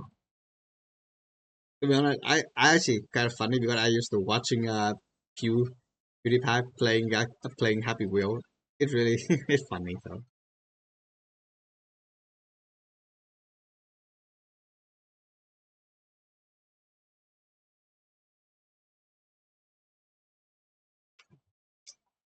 Yeah, like man, I'm so glad I grew up watching different content on YouTube rather than just focus on this weird content. Ugh. Like here, the thing, it's still weird. Like old school, like old YouTube videos still weird, right? There's still a lot of weird YouTube video. There's still a lot of weird YouTube video. Let's just admit it. Back then, but they not as weird as it is today. Just watching like some of the video, yeah, just yeah, wild. Just- I thought the site would have died after Flash would just, yeah, that that actually like I thought yeah, Flash died, but I guess there's still a group of people try to like keep a lot of game alive.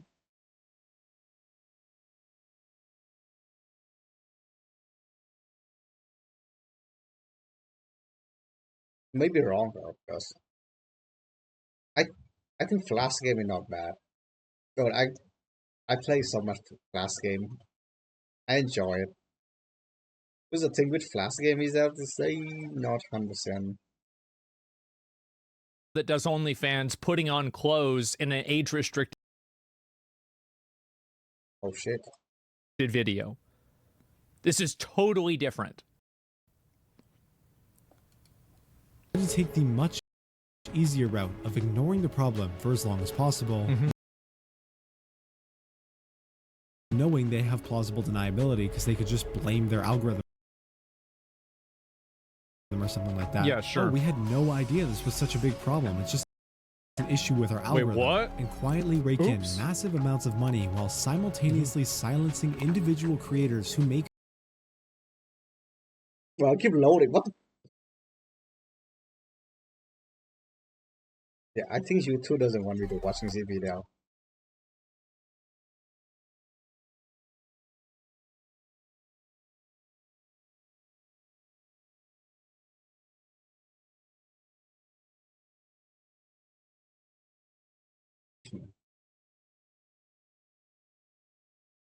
online games. I mean, Yeah. No fucking way. I think YouTube actually doesn't want me to watch this that video. I just click into another video and now it's running.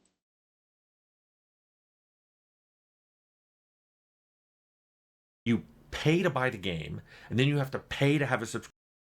This is why online game is so bad. I think no. Online game is bad because the monetization based on the game. To play it online, and the game is useless by itself. Yep. Then you have to pay to buy DLC, and when new stuff comes out, you know, your group has to all have it, or you can't do it. Yep. Yeah, mine is still the same. Why it's suddenly so hard for me to watching YouTube video? It's just one video. Bruh. I fucking don't wanna watch YouTube. I'm gonna do some bossing. I'm gonna progress. Fuck this. King Slam screw it. I'm gonna kill this thing. Using Sacred Idol in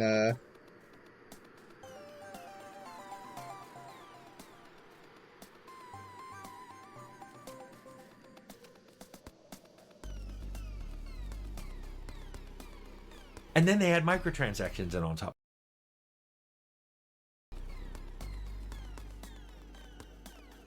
But yeah, the reason why the game is so bad is not because of the player or anything. It's just because of the monetization. Monetize on how the game works.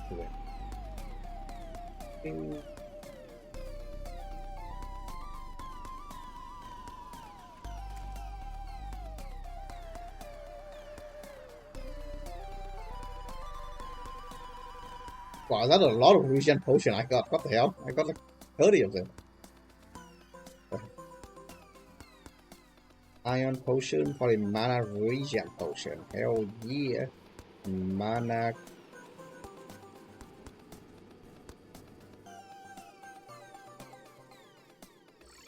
Oh, it's so nice now to have the teleport thingy.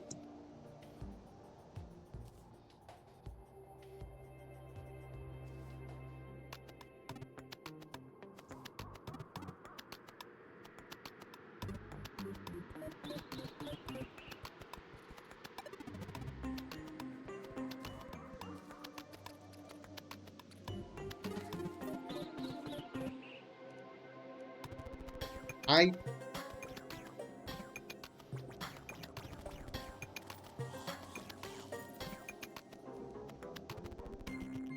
But why did I jump so high? Oh, oh yeah, I just grabbed a new. Ooh, chest. Menacing guy to plan. Oh.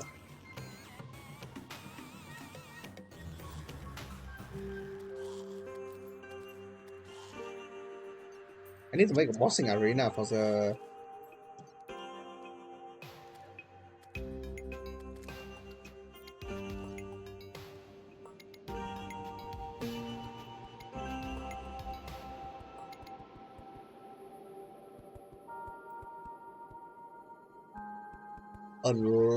I just kind of wish a lot of video game can work out well. Because like it make the gaming competitiveness is better. But sadly, more people just want to chase money. I mean, if you make a good game, you're gonna have money, but they just want to get money before they even try to make a good game type thing.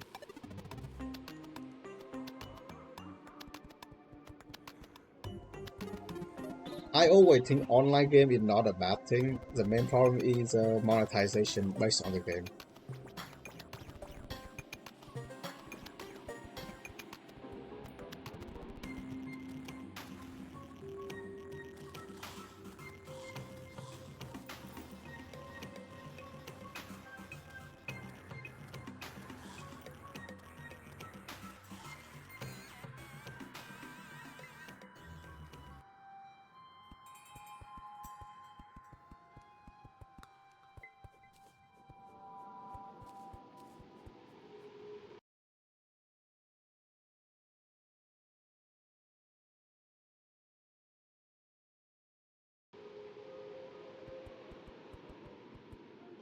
I mean, it's definitely not my internet fault. Like, if it's my internet, I probably like lagging so much. I mean, dude, that's right. If they want money, they make a gacha game. Because a gacha game making so much money,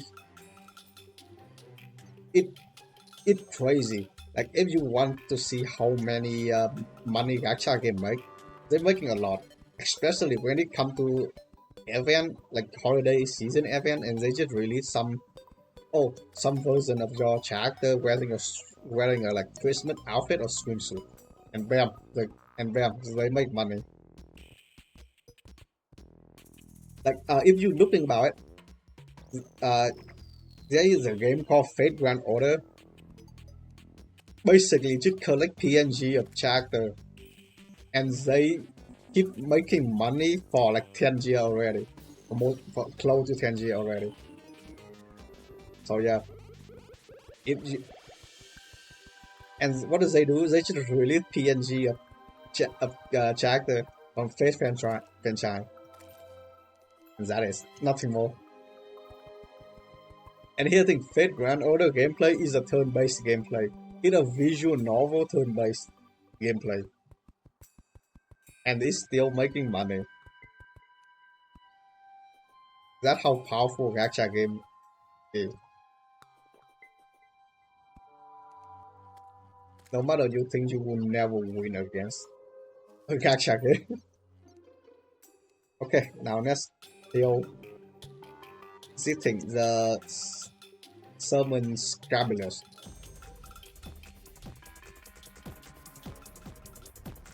Was it so small?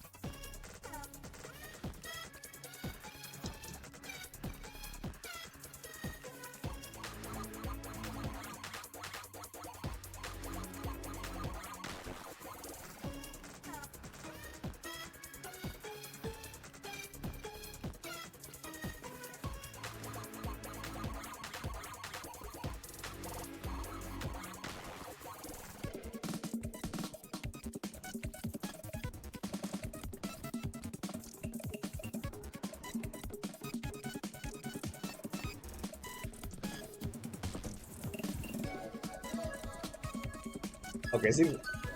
Oh shit, he's so what?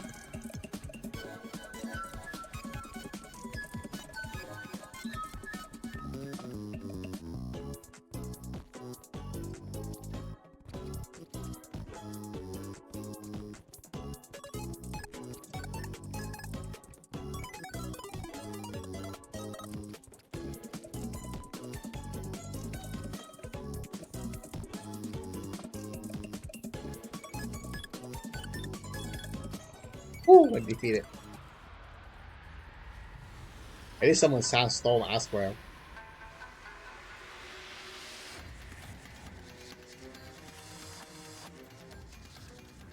Ooh. More weapon, baby.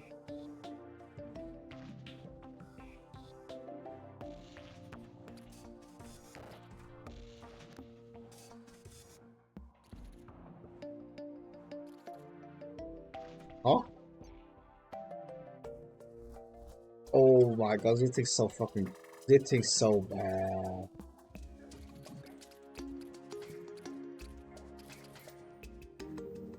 This type of weapon, bad. Ew.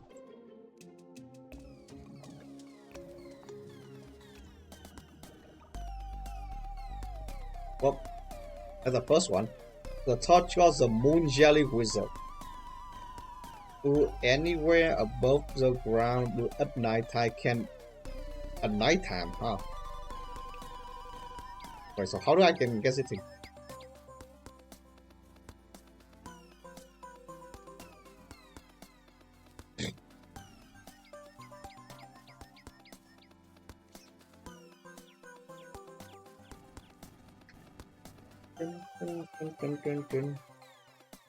They are robots spawning.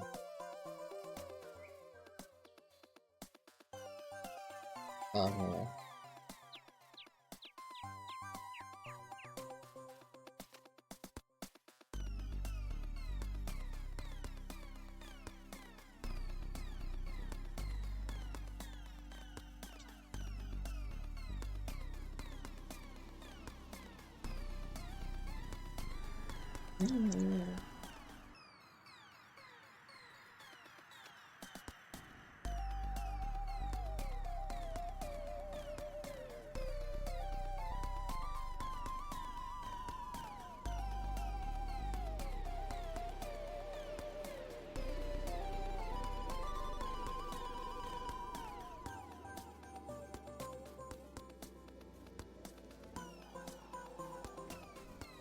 But yeah.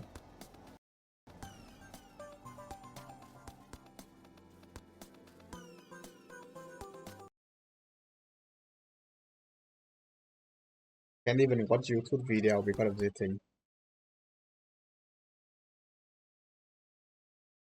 I refuse. I'm gonna watch it.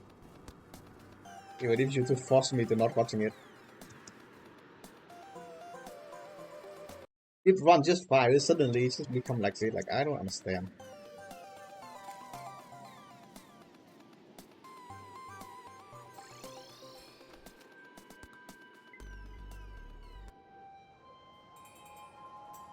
Okay, now then let's see. What do I do next?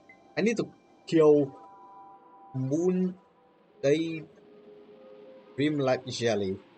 I don't know how to you get it out. It's not proper.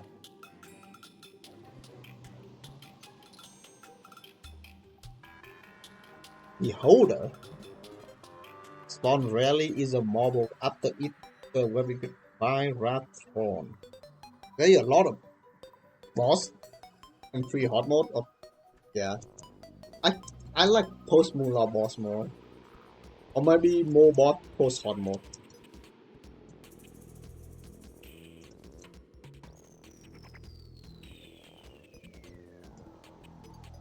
Oh yeah, did I kill a sack as fuck.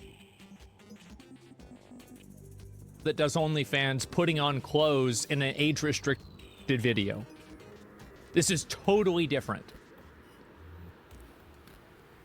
Take the much easier route of ignoring the problem for as long as possible, knowing they have plausible deniability because they could just blame their algorithm or something like that. Yeah, sure. Oh, we had no idea this was such a big problem. It's just an issue with our algorithm. Wait, what? And quietly rake in massive amounts of money while simultaneously silencing individual creators who make videos attempting to expose and raise awareness about this issue. Yeah, I think unfortunately we are a much smaller and easier target to deal with. If my videos, which are like more censored than the ones online, are getting flagged, and the human reviewer is saying that, hey, this is not appropriate, we can't have this, and how exactly.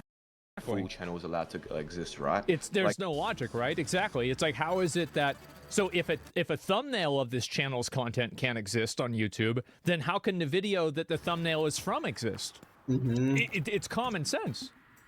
they need to fix their human review system and either allow my content or they need to block other content that I've increasingly censored, right? Like, it can't be this weird middle ground where somehow my videos are being censored yet the other ones are not. Yup. Yeah. Collateral damage.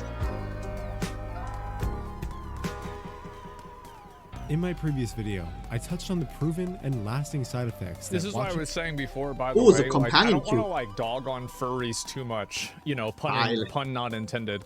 But I really do think that there are furries that try to like Trojan horse their type of fetish into content for underage people. And I think that it's really problematic. It's super, super, super problematic. And I think that the adult furry community needs to do a better job at pushing that out of the furry community. Because it makes everybody think that they're like that. It's a gambler. Really, really bad. This content from such a young age can do to an individual in the long term. They are? Multiple studies I've have seen proven some that that are, children's which is ages good. 0 to 8, the primary target of both YouTube Kids and these channels, are in the most formative years of their life. Everything they do, learn, and consume in these years play a huge part into shaping the type of person they'll be for the rest of their lives. This is why traditional kids programming such as PBS Kids always ends with a positive, educational, and age-appropriate lesson being learned. It's because all shows on the network are specifically designed to support a child's development in these crucial years and promote healthy, positive behavior as seen in their official educational guidelines. I'm okay with content being just entertainment for kids. Like, it doesn't have to be like teaching them about Africa or something like that, in my opinion. Like, you can have throwaway trash kids content, but it's just like the weird, like, sexualized stuff, you know, like a Minecraft school shooting and this is a kid's video. Like, what the fuck? It's like a you know, like BDSM and this is like a target audience of kids. What the fuck? That's the problem.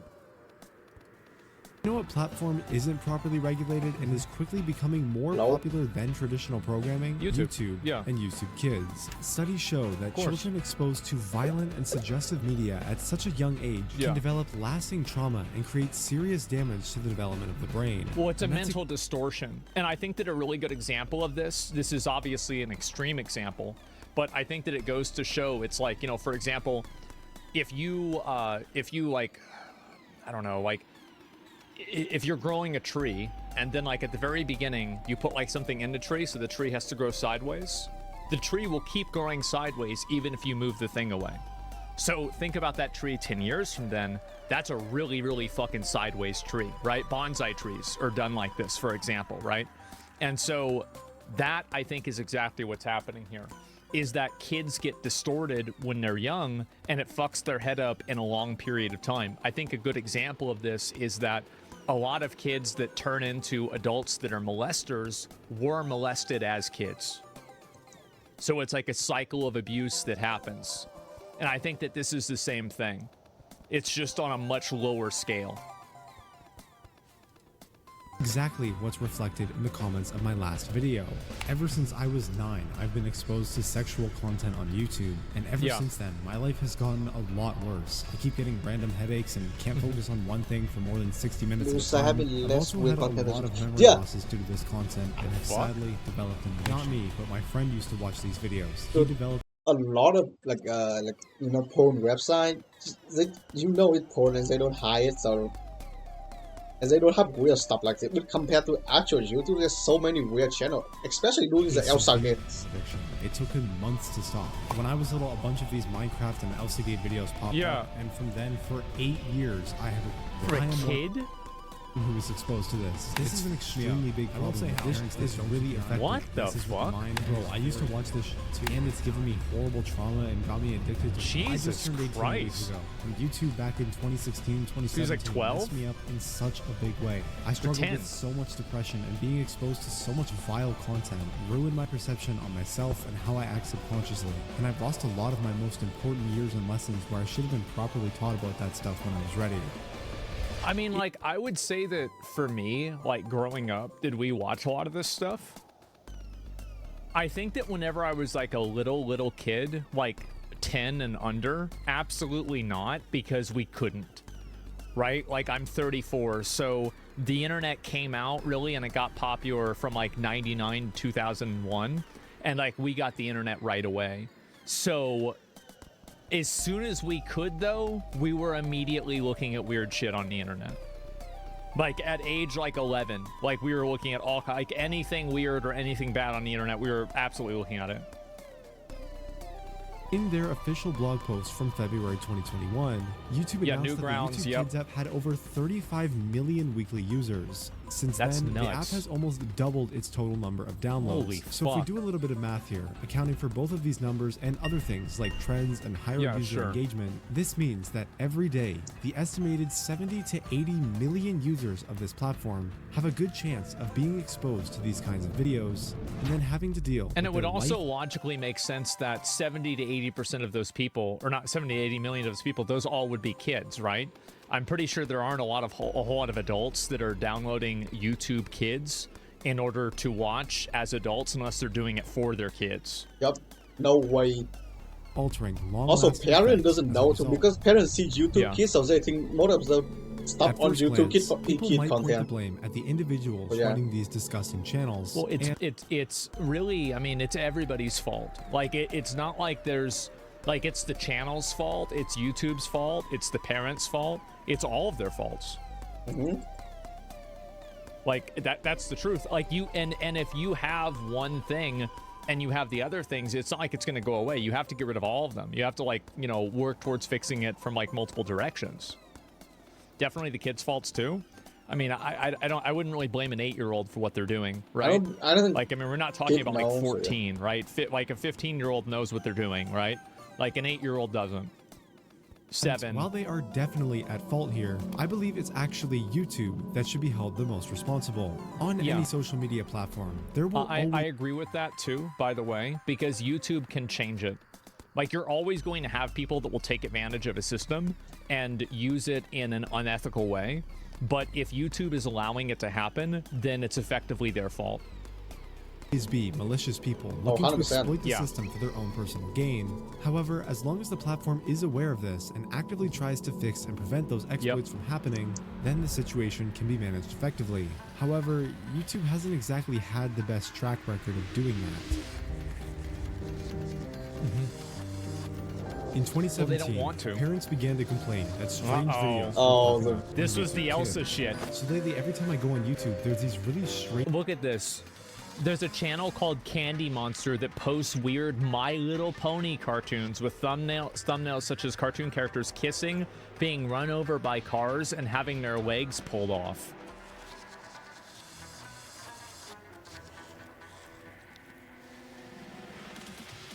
Yeah. Videos That's great. On my trending page. I mean, they seem to be aimed at young kids, but they're super creepy and disturbing. These videos almost always use what are otherwise family-friendly characters such as Spider-Man and Elsa, doing a variety of blatantly inappropriate or disturbing things, but tagged in such a way as to circumvent YouTube's child safety algorithms and appear on the homepage of YouTube Kids. This phenomenon would not go unnoticed, as more and more of these channels begin to pop up, all with hundreds of millions. 7 billion fucking views? Holy shit, that's more than me. Oh my god. of views That's each, crazy. The number of concerned parents complaining and demanding a fix from YouTube began to significantly increase. Yeah, Eventually, this disturbing trend would catch the attention of major This is news the outlets Elsagate who would thing. also Yeah. began to raise their alarm bells via a bunch of extremely well-written articles. If you ever let your child watch YouTube videos, we have got a warning for you. Some people are creating disturbing cartoons, making them appear kid-friendly, only to get your children to watch inappropriate content. That's exactly right. Covering an event commonly referred to as Elsagate. Yet despite receiving mainstream attention, mass reports, and millions of individual complaints, YouTube did almost nothing to fix the situation. Until November 27th of that year, when in a BuzzFeed article, YouTube finally announced they were cracking down on the problem, removing over 150,000 advertisers start looking videos into, and demonetizing over 2 million more. Please Jesus. note that this announcement, while positive and overall a pretty big win for the platform, just so happened to occur only 3 days after a bunch of major brands and advertisers had pulled out due to the entire scandal. YouTube. They don't. This is, I really hope, like, when are people going to realize that these companies don't care about them? When are people going to realize that you shouldn't be like breathing a sigh of relief? Thank God my gender identity has been confirmed by this company. The company does not care about your gender unless your gender is USD. Money. Like, it's so fucking obvious. Too small. We can't do anything. The problem is that I think a lot of people trust companies to do anything other than making money. Like, every single company will do this, basically, right? Pretty much every single one of them. Like, that's just what happens. Years later, would also get fined McDonald's giving out $170 Mick million abortions by the FTC. Is that it? Partially for having such a glaring issue with What's a their Mick quote-unquote abortion? kids content and child safety rules. I'll As have a to look result on of YouTube this, Kids and YouTube find would out. also update their guidelines to ban any inappropriate use of quote family entertainment characters and also implement a brand new labeling system, forcing creators And to by the way, the reason why they did family entertainment characters is not because YouTube cares about it, probably. It's because YouTube is worried about getting sued by the people who own the intellectual copyright of those different things. Oh, 100%, yeah. Like Elsa, like they don't want to get sued by Disney. decide whether or not their videos are made for kids. If a video is determined to be made for kids, it will lose a majority of features that normal videos have, such as the comment section, and most importantly, personalized ads and a majority of ad revenue. But if that's the case, then the reason why that is too, by the way, is there's a separate thing in the United States, I think it's called COPPA, where companies are legally unable to file and like track behavior and users that are under the age of 13. So again, I want to let you know that, like, this is what I said before, right? Is that the law says jump, YouTube says how high. The law absolutely controls this. how are these channels, which It's not like are they're doing it out of clearly the targeted towards goodness children, of their still hearts. able to make so much money? And the answer is about as simple as it is aggravating. To be honest, it really doesn't matter what option the creator chooses, as both types of content, even ones specifically marked as not for kids, actively get recommended through the YouTube Kids app, as long as the video looks family friendly enough in the eyes of the algorithm by loading up the thumbnail with a bunch of bright colors and swapping out any potentially dangerous words like with prank or you need to flick your, you really need to flick your sleep schedule. Love curse? Bro, it's 6 p.m. You're gonna wake up like 2 in the morning and stay up all Oh my night. god. Just the same. And there's a really easy way to prove this that you can do yourself. Just go to literally any of the channels I've mentioned so far, click on a random video, and take a look at the engagement on the actual video. For example, this video has 213,000 views, yet only 1,100 likes and only 40 comments.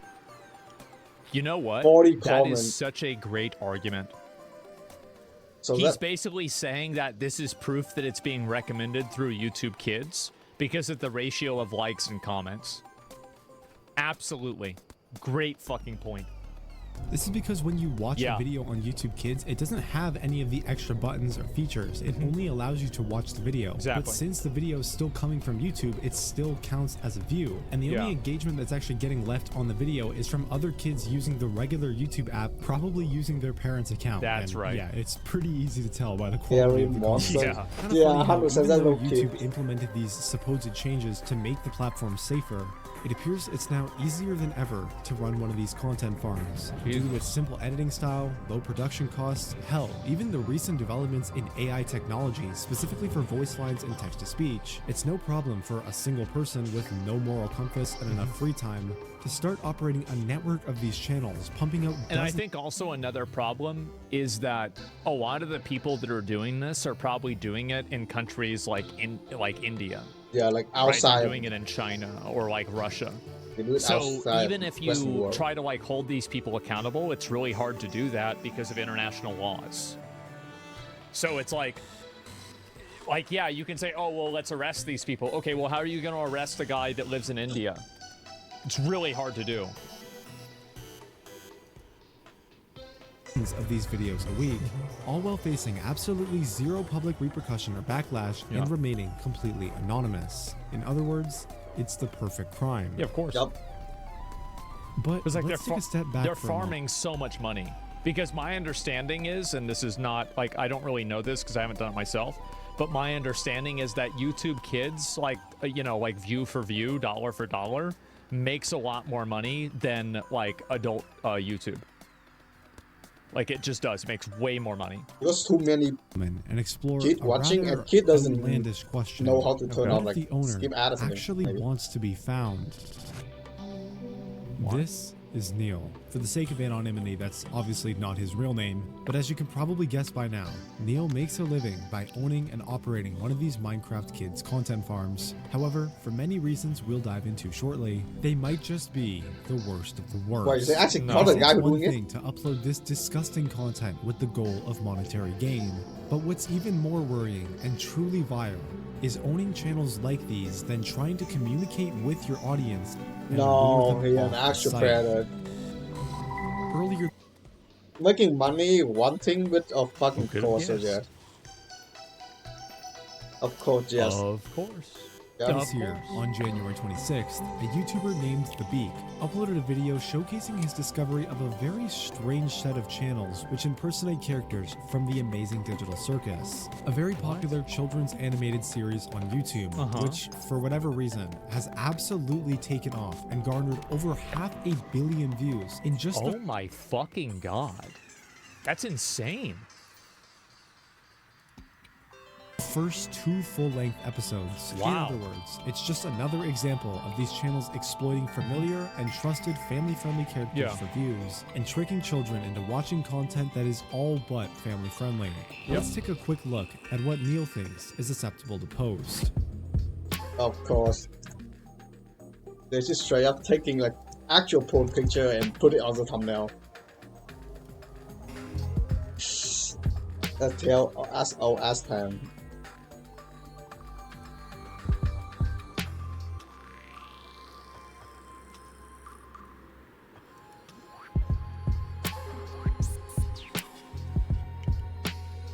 I'm not a subscriber. I'm gonna get fucking banned on Twitch, to be honest. This is vile. This is insane. Not even SpongeBob. Yes. Oh my god. They're taking all the IP from all the intellectual. It's an hour long. How the fuck did you make an hour long from that?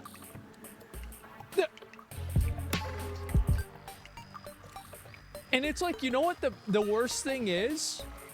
Every single one of these are non-consensual. Every single one. Oh fuck, I don't have This is crazy.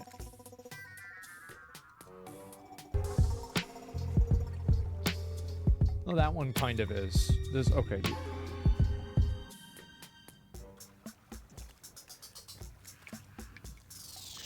This is sick. This is so sick. Oh my god.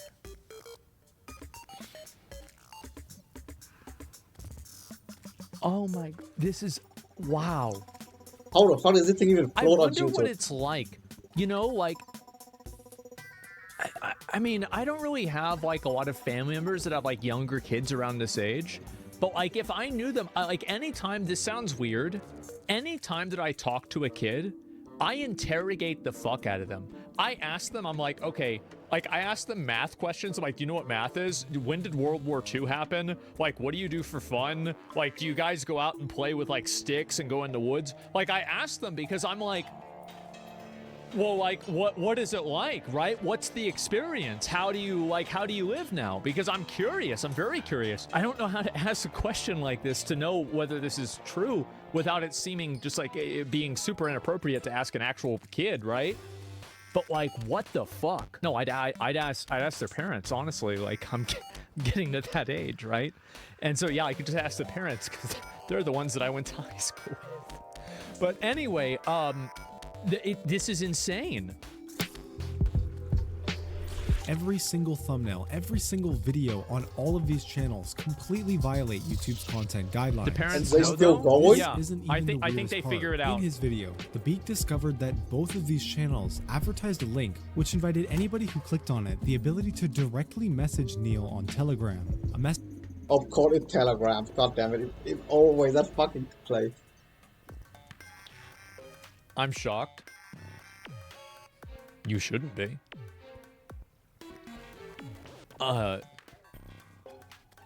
Messaging platform infamous for its overwhelming focus on privacy, with messages sent over there having end-to-end encryption and being, for the most part, completely untraceable.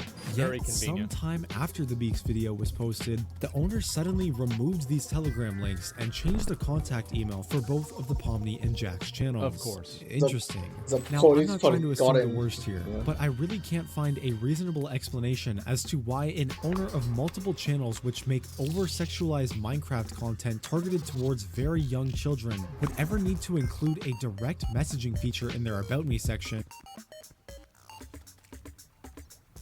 I don't know.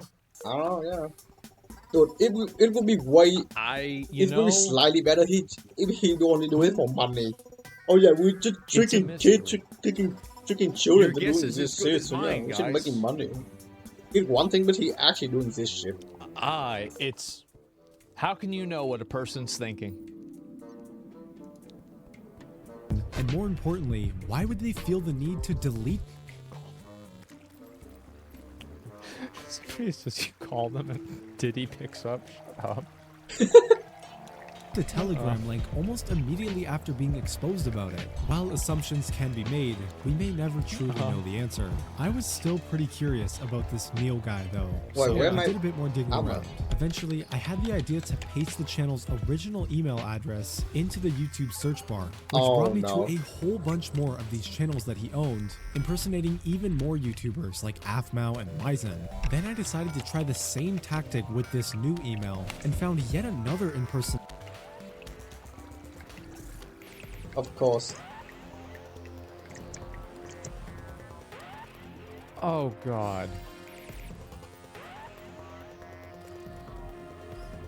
Channel he owned, which contains another sketchy link, this time leading to a Ko-fi page that sells NSFW content of their characters, which, of course, comes with another direct messaging.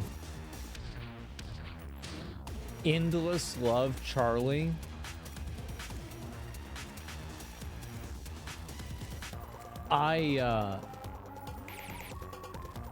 Oh my god, it always the type of And people. just to confirm that despite all the changes, these channels are still owned by the same person. They both use the exact same AI text-to-speech voices and music in their videos. Pomni, please lather up with the washcloth and also this part of my back. Okay, Jax, but you're already very clean. You have no idea how long I've been waiting for this. Jump onto my bed and strip off all your clothes. The thumbnails all... No fucking way. The act. Oh my God. I actually have nothing to say. Like this shit. I feel like being a kid nowadays, it's like playing like an expert level Mario Maker level. It's insane. Like you're cooked, yes. have the exact same very specific art style as if, you know, they were commissioned by the same artist. Imagine that. The titles are all very similar, often using the same set of keywords across all channels, like what is he planning and what is he up to. What are they? Also, all of the channels were created roughly around the same time in mid to late 2023. It's a common theme for all of these YouTube automation people and content farms to start all of their channels at once, and that's exactly what happened here, with the Jax and Hasbin Hotel channel even being created on the same day. And most importantly, the NSFW Ko-fi page has perks listed in Russian writing, which just so happens to be the exact same language Neil's real first name is displayed on his Telegram. How convenient. I'm sure these are all just a series of interesting coincidences that just happen to occur at the same time. Wow. Isn't that interesting?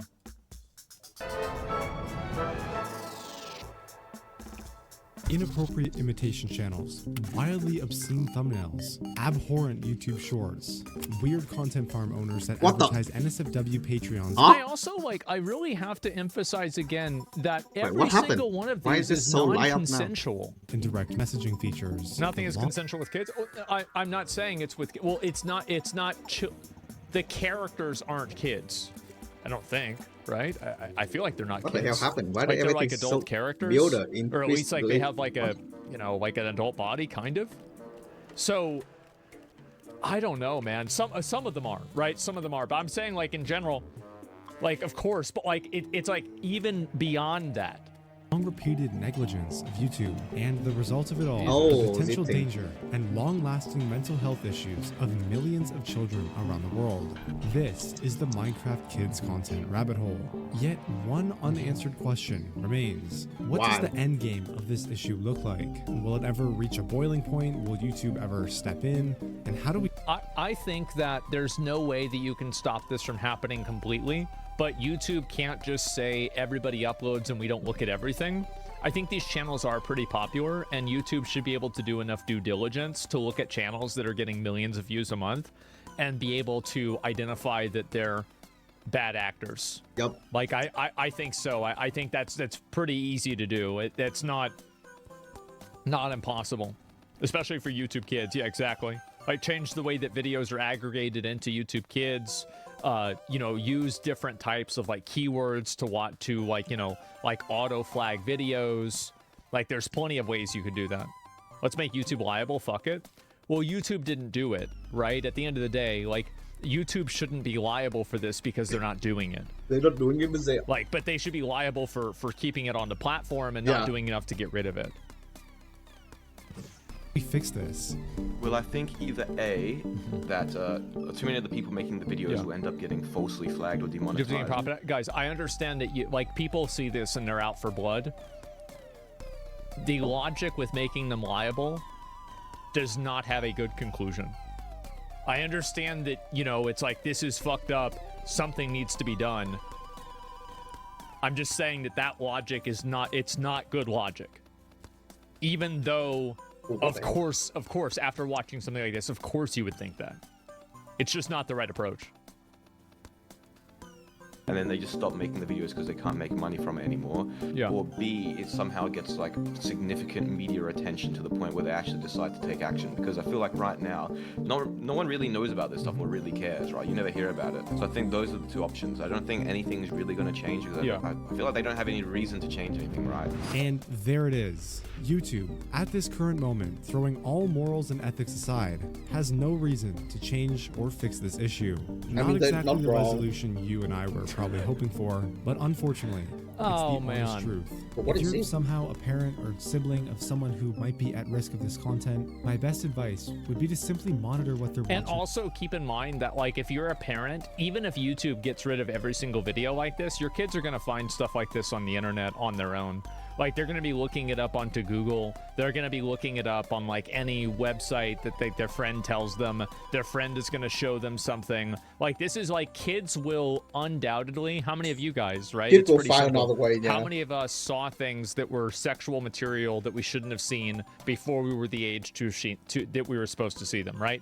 Literally, we're probably going to get 100 people out of 100 people in here saying the answer is yes. Absolutely, I did. Me, right?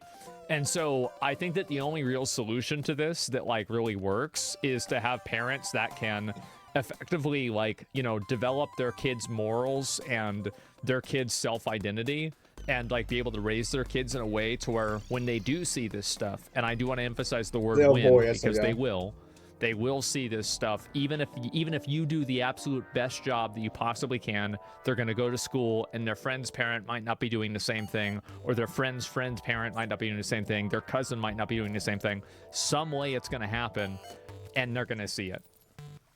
You've got to make sure that you know, you raise your kids right. You're right, but you're wrong. Well, what I'm saying is that like, I'm not interested in sounding good. I'm interested in saying what I think would be the most effective solution. And I think this is the most effective solution, even though it's not something that satiates people's want for justice. Like, you cannot stop kids from going out their way to searching some weird content. They're gonna see it.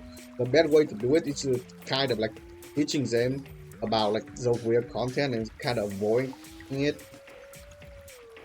Because here's the thing, I grew up by watching a lot of weird content, and one of them is basically like lively. Like, I watched so many raw movies back then. It's so fucking weird to me, and fortunately, it doesn't turn out bad because I know kind of thing, right? And it basically kind of make me afraid of going to like anything like heavy constructed stuff. So yeah. But my point is that you kind of need to teaching your kid how to like proceed that type of video and avoid it. But yeah, it insanely fucking scary because this thing on YouTube all places. Like, here, even back then, back like the early day of like internet, you cannot even find some weird shit on YouTube. You need to go to like some obscure website like rotten.com and all that stuff to find some weird picture and some like, you know, problematic stuff. But now you can just go to Lilac and now you can just go on YouTube and searching for this thing. Yeah, that is scary. Traffic stop lead to discovering of the dead body. What the hell? He's up there. He's up there somewhere. He's all the way up here. One, he's picking it up. We got a very far distant visual of him. Wait, can I mice the thing? I can mice the Asian marble charm. One, we're terminating. We've lost sight. Okay, lost sight. As the officers prepare to halt their pursuit, everything changes in an instant when the wet pavement proves too challenging for the suspect. They lose control and crash the vehicle into a house, forcing the trunk to pop open. What they discover inside would prove to be just the beginning of the unexpected twists. Wreck the building. Ooh, magic weapon. Where'd he go? Where'd he go? Show me your head! Right now! Don't you move! You got him on that side, get the driver. I can't, it's not open. You get back. Hey, back seat! She's in the back, in the trunk. Oh, focus on the car. Yeah, I got it. Focus on the car. I got it. I'll call it out. Put it. Go. Car 1, we got a female unconscious in the trunk. We need more units here. Fireman normal. We can't see anyone in the car right now. Alright, nothing normal. One, we have one. Hold the air for us. Man, these are some garbage ass comms I was in. Can you see in the car? Just hold it. Okay. I can't see. Back up. Oh shit! Get back! Easy, get back! Easy, get back. One, we were shot at. I stepped around. Stunned after finding an unconscious or possibly deceased woman in the trunk, officers have no time to investigate as they rush to take cover from the gunfire. One radio. No officers are hit. 17. Yep. I know 5. 16, 21. No one's hit. 21.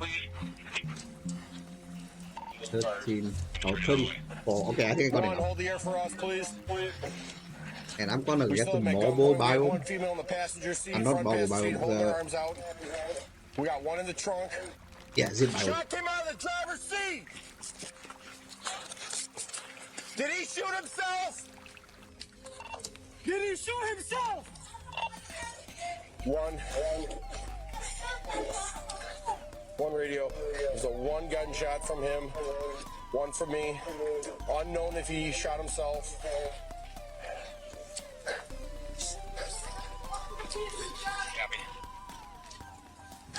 Passenger is trapped in the car.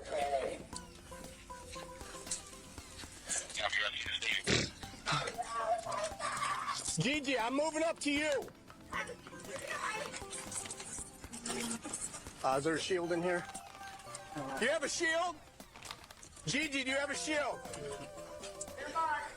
An enchanted map. Okay, there's a new tome. Oh, damn, this tome quite nice. He's right here. Stay there. Get the shield. You definitely need to go to bed. It's constantly showing out like that. Backup is called to aid in the standoff, and as additional officers rush to the scene, one spots a bystander a little too close to the chaos. Car's right there against the house. They're talking to the passenger. Alright. Get the out of here, you moron! You're gonna get shot! Believing the passenger to be the person who was reported missing from Tennessee a week earlier, the officers attempt to verify her identity. Okay, settle down. We gotta worry about her. Ma'am! Ma'am! What is your name? Winter? She's the victim, right? Just let me talk real quick. Ma'am! Yeah, see ya. Good night. Did he shoot himself? Yes? Okay, he shot himself. Yep. Go ahead. I mean, bro. Three passengers, the subject. That might be Chaba. She's stating that he shot himself. We're going to hold the air. We have a ready response here. We're going to be approaching the vehicle. Oh, sweet CEO baby, call me out. Oh, okay, this is actually quite nice. What's up, guys? Riff here. They call Ref because Ref cover her story. Oh, man. So today we're going to be once again talking about Sweet Baby Inc. We all know 2024 has been a very rough year for this woke consulting firm, and in yesterday's video we covered the latest developments involving them, and that is the fact that they nuked their own website and then rebuilt it, seemingly removing any mention of DEI from their website, which is a stark contrast to everything they've been doing for years. And a lot of people think this is their attempt to hide their agenda and to come off as just this simple narrative consulting firm. And people think this is a recent shift, but thanks to some comments made by its CEO, Kim Belair, it seems that Sweet Baby has been trying to do this rebrand for a couple of months. And we can say that because of this sort of TED Talk she did at XOXO Festival. Apparently this took place back in August of this year, and it's been uploaded onto YouTube just 2 days ago on this channel. And in this sort of TED Talk, she talks about not only a rebrand away from DEI, they're trying to come off as just this narrative consulting firm. She also tries to downplay all the criticism the company has been facing and tries to paint all of her critics as a bunch of conspiracy theorists. And also she calls out a lot of YouTubers, including myself and Elon Musk as well. But there's a lot of interesting things she has to say, so let's give it a play. By day, I am the crazed CEO of Sweet Baby Inc., the DEI-obsessed censorship mafia who is currently ruining and wokeifying all of the video games that you've ever played. I mean, you said it, not me, but you can hear the crowd. How confusing, right? Like, she's trying to make a joke and downplay all the criticism, labeling these people as crazy conspiracy theorists, but then the crowd cheers. They cheer hearing about games being wokeified. Very interesting crowd attending this, and you'll see they're all integrated in all this woke nonsense. They cheer on this stuff. Marble channel. Thank you. Thank you. It's hard work.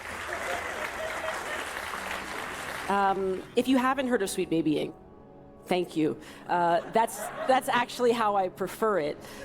That's an interesting comment from if Kim, you haven't it pretty heard much confirms Sweet Baby what a lot Inc. of people like myself have always thought, and that's the fact that Sweet Baby and its employees and its CEO, they never wanted to be discovered. And it's not about a vanity sort of thing, it's because they don't want people knowing their impact on games. No, Sweet Baby is not responsible for destroying every video game out there, but they are responsible for helping damage a lot of games that have come out recently. We've seen many examples that Sweet Baby has been involved with that have ended up with bad products that end up tanking, and they don't want you to know the connections, because once people started establishing things like Sweet Baby Inc. detected, DEI detected, services like that, it has been a very eye-opening experience for people like Sweet Baby, who have been working behind the scenes unquestioned for years, and now they have a spotlight on them, and they don't like it. And also, they don't like the spotlight on the people they're working with, too. We saw with the recent website rebrand, they removed their client list, so they're trying to hide who they're working with, but unfortunately for them, we have archived screenshots like this, so it's a little too late to be playing that game. But if you have, it's either because of the over 80 amazing and often award-winning games that we've worked on, or actually one of those, Usual June, was at this very conference. So yeah, you've either heard us from all of these wonderful games, or perhaps you're familiar with the nearly year-long hate campaign that has been waged against us as a team. There I am, guys. Right here, I'm up on the Jumbotron. I made the compilation. So she is using this image to call out people who are criticizing Sweet Baby, and the irony, of course, is the actual video that she used for me is citing something that she's not going to mention throughout this TED Talk, but we'll get there in a second. Turns out this image is actually not hers. In fact, its intention is the exact opposite of what she's doing. This is actually the source right here. This is the individual who made this image. It wasn't made to dump. I made the image that's why I'm on it so much lazy gaming stream. With the too lazy even manage their own material slide. So they doesn't even do the work. They just steal from all the, oh my fucking god, no fucking wonder. Really why I don't like Sweet Baby. Here things you can say much, not a lot about it. Right? Me personally, I don't think Sweet Baby is a good thing. You want to know why? Because countless stuff. Because if you need to hire someone to write on your story, it's not a good thing. If you want to create a good if you write down your own story, right? And you need someone outside of your company or story writer to create a character for your story, it's definitely not a good idea. I always prefer the less writer as possible. I don't need like 100 writers to write on a story. What I want is just like 2 writers on a writing thinking on the writing team. You want to know why? 2 writer, 2 people who write. The one guy who writes stuff and the other guy who created. You don't need like a lot of people to write stuff. Why do you like why do you need so many people to writing on your stories writing team? It's like the game of telephone. Like if you need a lot of people like that, you just gonna need like the entire, basically like the entire bullshit thing. It's not good. It's not good. The lead writers are better.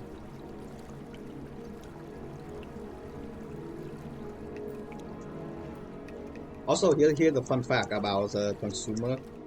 If your product is good enough, they wouldn't give a shit about anything. They will consume it. And if you create a bad thing, or not bad thing, if you create a bad product, they would absolutely shit in your product.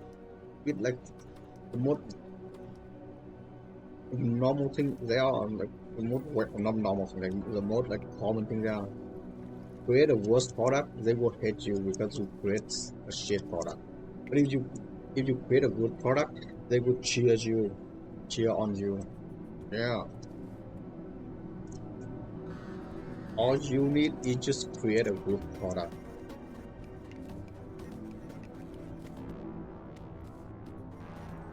That is 60. Z1 18 and Z1 5. Oh my god, I need to be 3.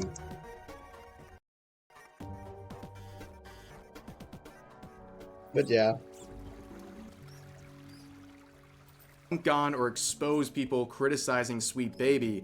it was literally made to show all of the criticism they are facing. So Sweet Baby couldn't even be bothered, or the channel who uploaded this, they couldn't even be bothered to make these sort of compilations themselves. But clearly they're aware of all this stuff. And on top of that, like I said, at no point during any of this TED Talk is she going to mention the reason this all happened. She's talking about the harassment campaign, and at no point will she ever cite the reason it actually happened. It started because of this right here. Chris Kindred, one of their employees, starting a harassment campaign and a false flag campaign against Cabrutus, who created Sweet Baby Inc., detected, and we know the story of this, the Streisand effect, that small Steam group would blow up as a result of this, and then the criticism campaign against Sweet Baby would ramp up to levels nobody ever thought, and they only have themselves to thank for that because of the actions of Chris Kindred. And just like the journalists who have covered this situation, they intentionally omit this entire interaction that led to the public, the really public discovery of Sweet Baby and what they're doing. You're familiar with the nearly year-long hate campaign that has been waged against us as a team. Unfortunately, today I'm here to talk about that in a talk I'm going to call What Happens When You Get Harassed? A Sweet Baby Story. Amazing. Definitely from a group of people like it's Sweet Baby and a lot of these activists. They love to play the victim any chance they get. And they're going to basically try to frame this entire thing to a bunch of people in the audience who have no idea what's going on. They're just being spoon-fed whatever Kim's saying. And she paints this whole thing as a one-sided harassment campaign because people hate woke stuff and they're just going rabid on this poor, innocent narrative consulting firm who has no woke agenda whatsoever. But let's allow this to keep playing. So I'm going to start at the beginning. Who is Sweet Baby Inc.? We are a narrative development company, and we are a team of narrative developers. What that means is that we do script writing, storytelling, narrative work for video games, and sometimes that means that we come in for writing punch-ups. Sometimes that means we're the entire writer's room for a project. Sometimes that means we're coming in very, very early on and helping them start the groundwork, the world building. Yeah, that's kind of scary to think about, right? Sweet Baby being the entire writer's room at some point, at some projects, that's a pretty terrifying thought. But you can see what Kim's saying, right? She's describing Sweet Baby as a narrative consulting firm who helps build stories for these various clients. However, we know true... Dude, I read fanfic better than any Sweet Baby Inc. release. I guarantee you fanfiction is way better. Like, no fucking way do you think like entire writing. Also, like, who the fuck hires an entire writing room? A Sweet Baby. Like, if you so stupid that you have to like write. What the hell is it?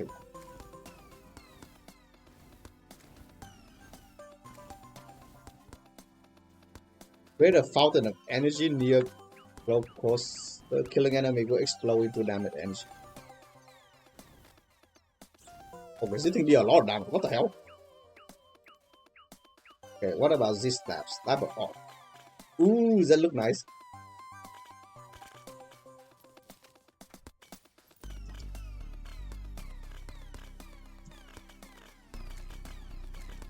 Not a lot of damage though.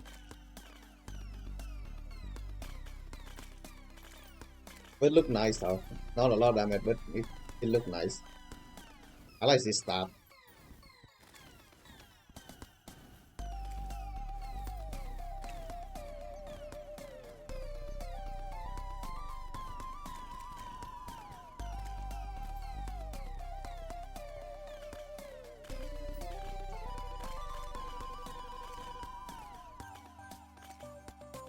Oh, this thing fly toward my cursor. Okay, never mind. Probably like a chasing, kind of homing a little bit. It look as if like so. Ooh. Yeah, it chase against my cursor. Well, my head killed slanting.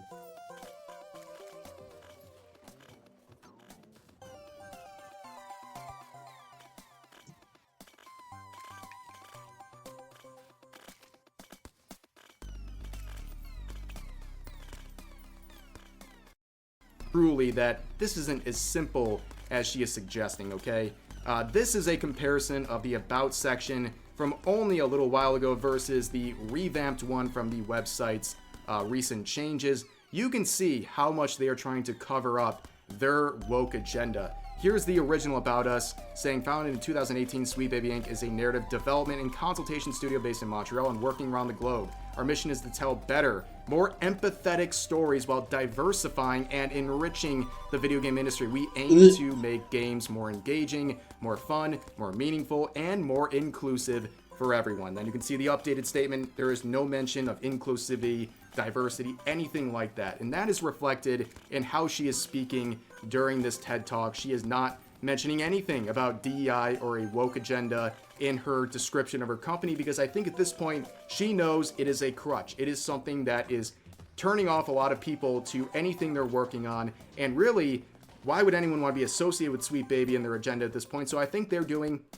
everything in their power to sort of clean up their image, but as always, it's a little too late, right? They're trying to paint themselves as a non-DEI, non-woke, not even involved in any sort of stuff like that. They're just a narrative consulting firm, when only a year ago you have employees from their company making slideshows like this onto YouTube, saying that they want to burn the games industry to the ground. That was their objective at Sweet Baby, and now they expect you to sit here and just think, yeah, they're totally not having any sort of an agenda behind the scenes. Nobody with a brain is buying this right now. But what I want to really stress is that all of our work focuses very heavily and very seriously on story. That is what narrative development is. We started out in 2018, but it was really in 2020 that we kind of came to any kind of industry prominence, and it was on a backdrop of the COVID quarantine sending everybody home from the office. Me Too sweeping through the games industry as various bad actors were named and shamed, appropriately I should say. And also the Black Lives Matter protests were in full swing. Why do they keep talking? You can see the thing she's mentioning right there is kind of the blow up of Sweet Baby. It's not about narrative consulting, it's about social issues. They're talking about Black Lives Matter. They're talking about the Me Too movement. Yep. Why would they, as just a regular narrative consultation group, blow up as a result of stuff like that?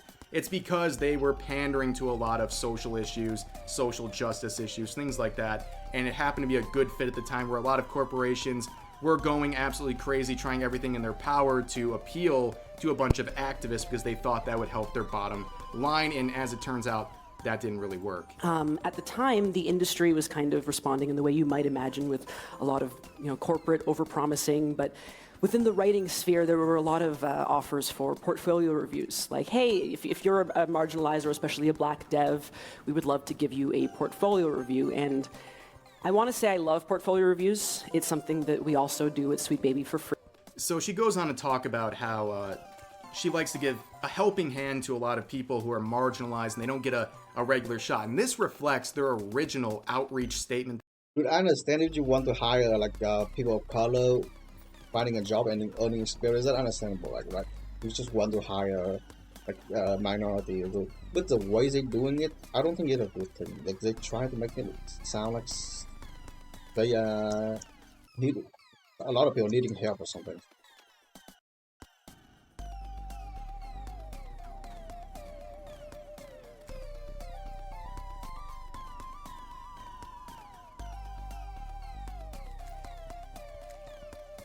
That has been removed in the revamp of their website, where they say new and marginalized talent can change the industry if given the proper support. We want to provide this through our outreach programs. And in another interview from a few years ago, Kim talked about the same thing and basically said that she wants to hire people who are minorities, even if they don't have the qualifications.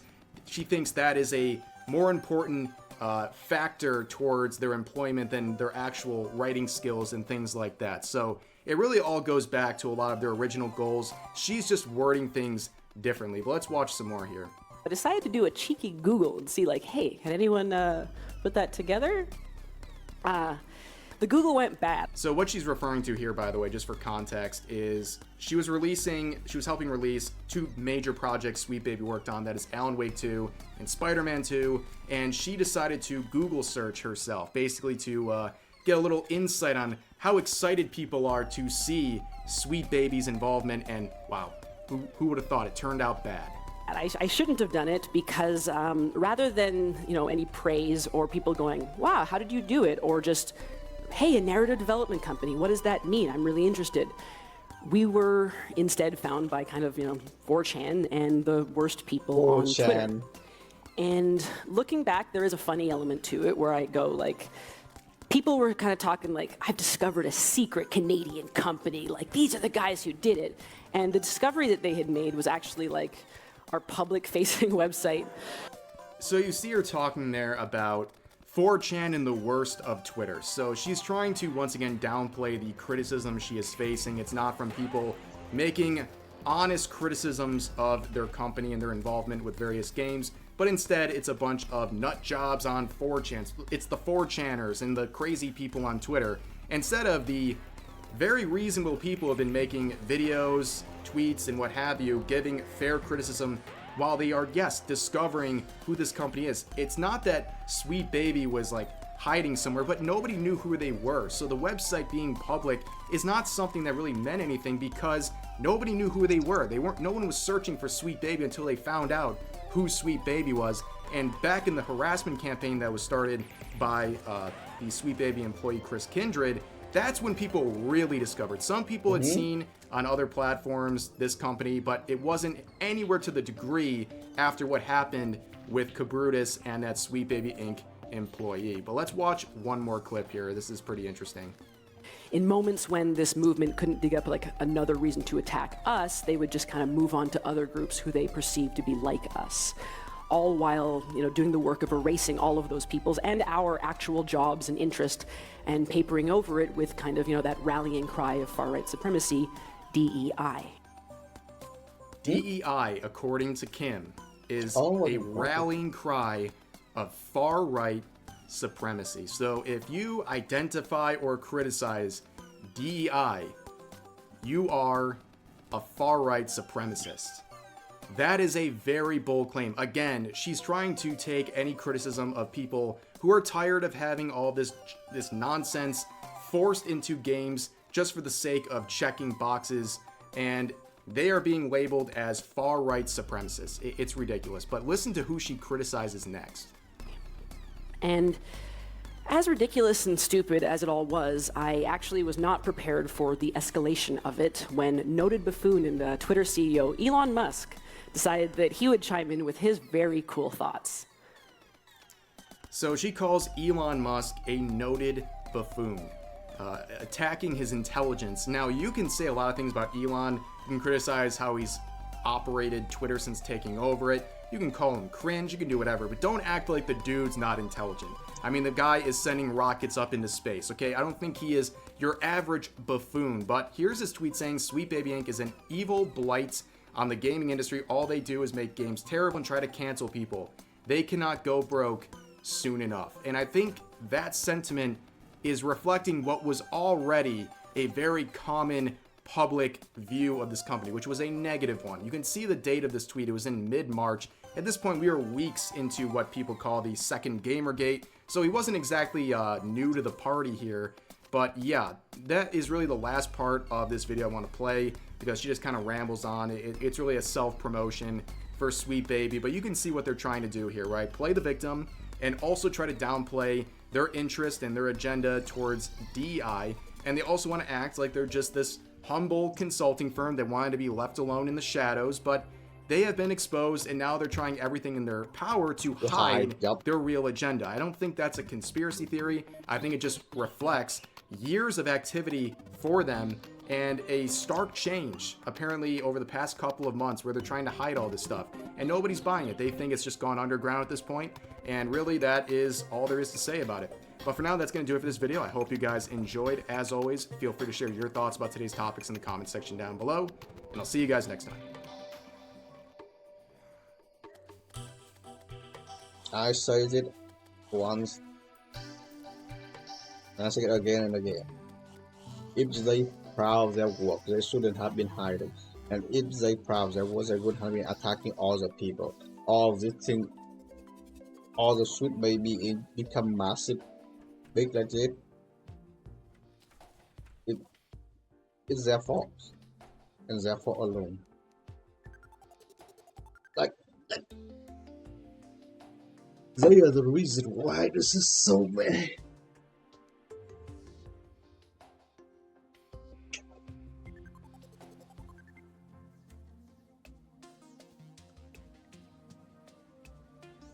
Is there for alone?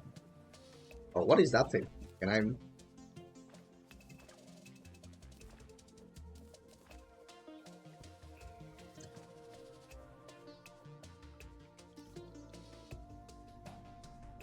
What happened to my character? Why is there some dirt on the ground? Like, yeah. Oh, what is it thing? Can I? Lumin Agile. Can I? Nope. I cannot. Do I need to fish it? I cannot catch anything with a. I need a fishing rod then. Can you? Do you sell? No, you don't sell it.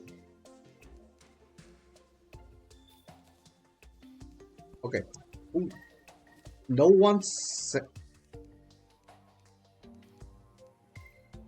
What? No one sells a teleporting volume?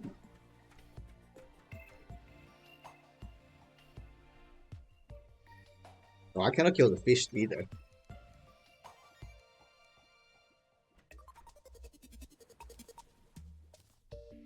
Yeah, but I want to cross the mana band and craft from mana band to zipping.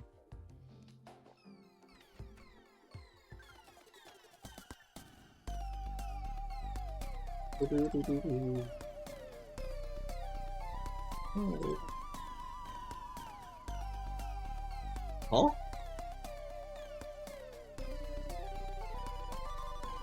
Wait.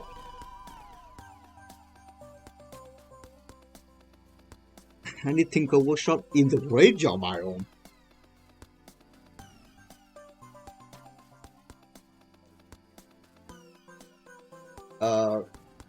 Gray. Oh boy.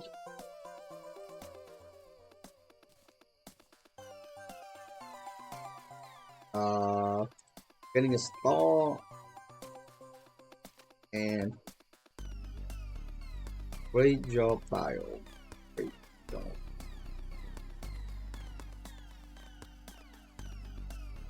Great job.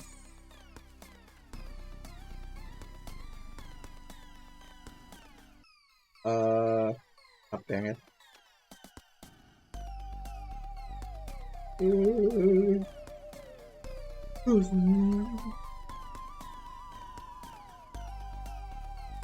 Can I put it down here and grab it, or I really need to go to the...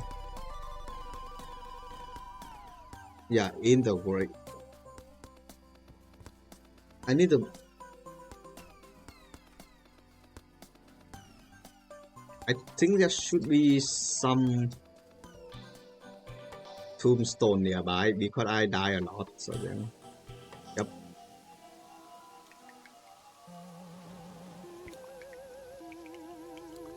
Nope, I'm still not able to grab it. One... Two...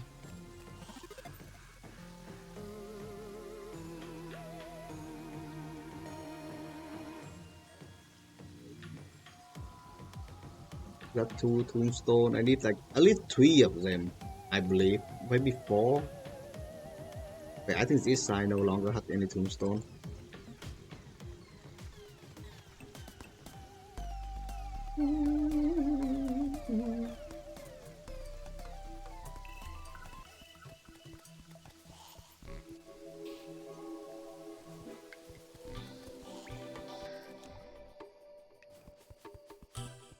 Did spell wood for like enemy in the ground? What that is. But it had AoE.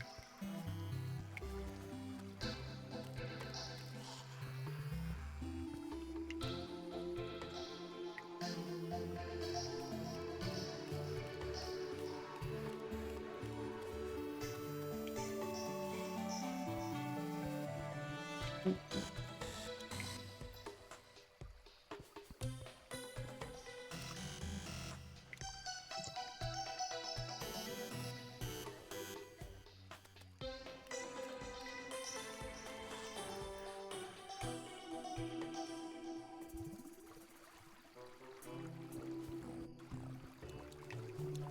this should be enough, right? Like, I got a lot of tombstone now. This should be enough for... I don't know how much did you create tombstone. How much do you need to create a...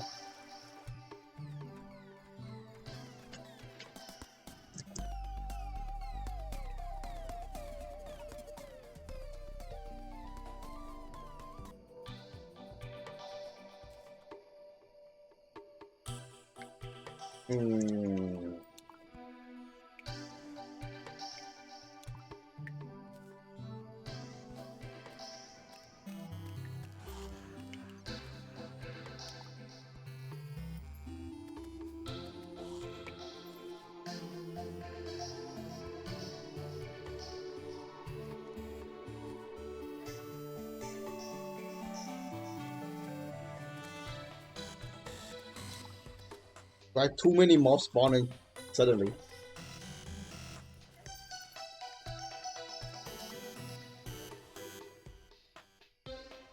God dang it.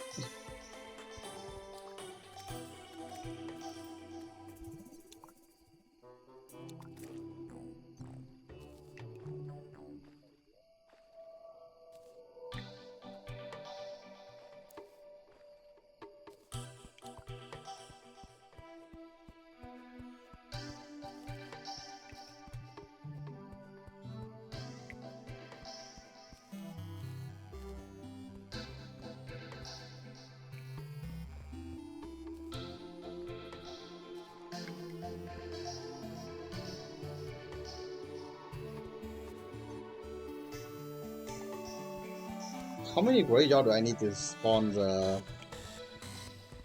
turn it into a graveyard biome? Probably not, right? I mean, I got sick of them right now.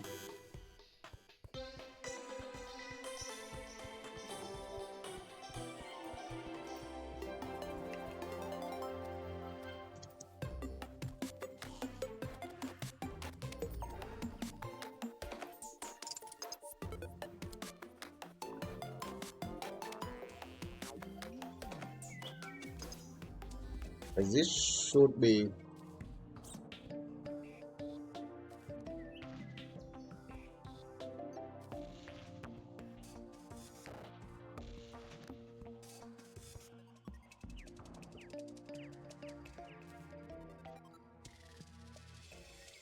Finally.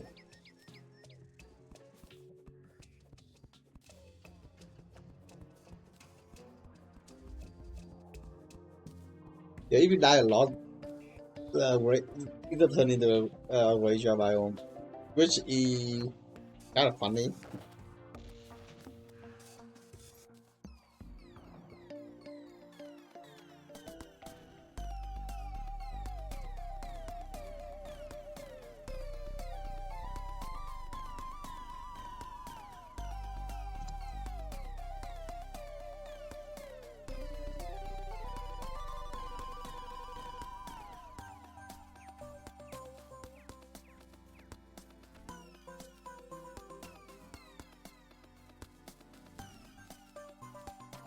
Now I can grab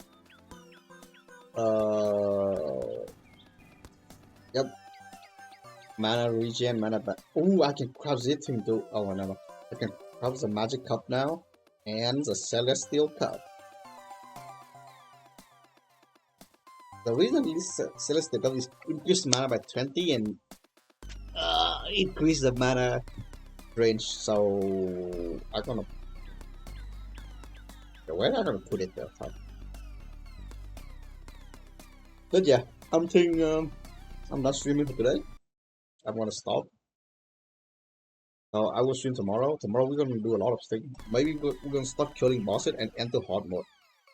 But after that, I'm gonna have to get some few items first. So that's that. So yeah. Well, I'm done for today, so I want to stream till tomorrow. Goodbye. See ya. Bye bye.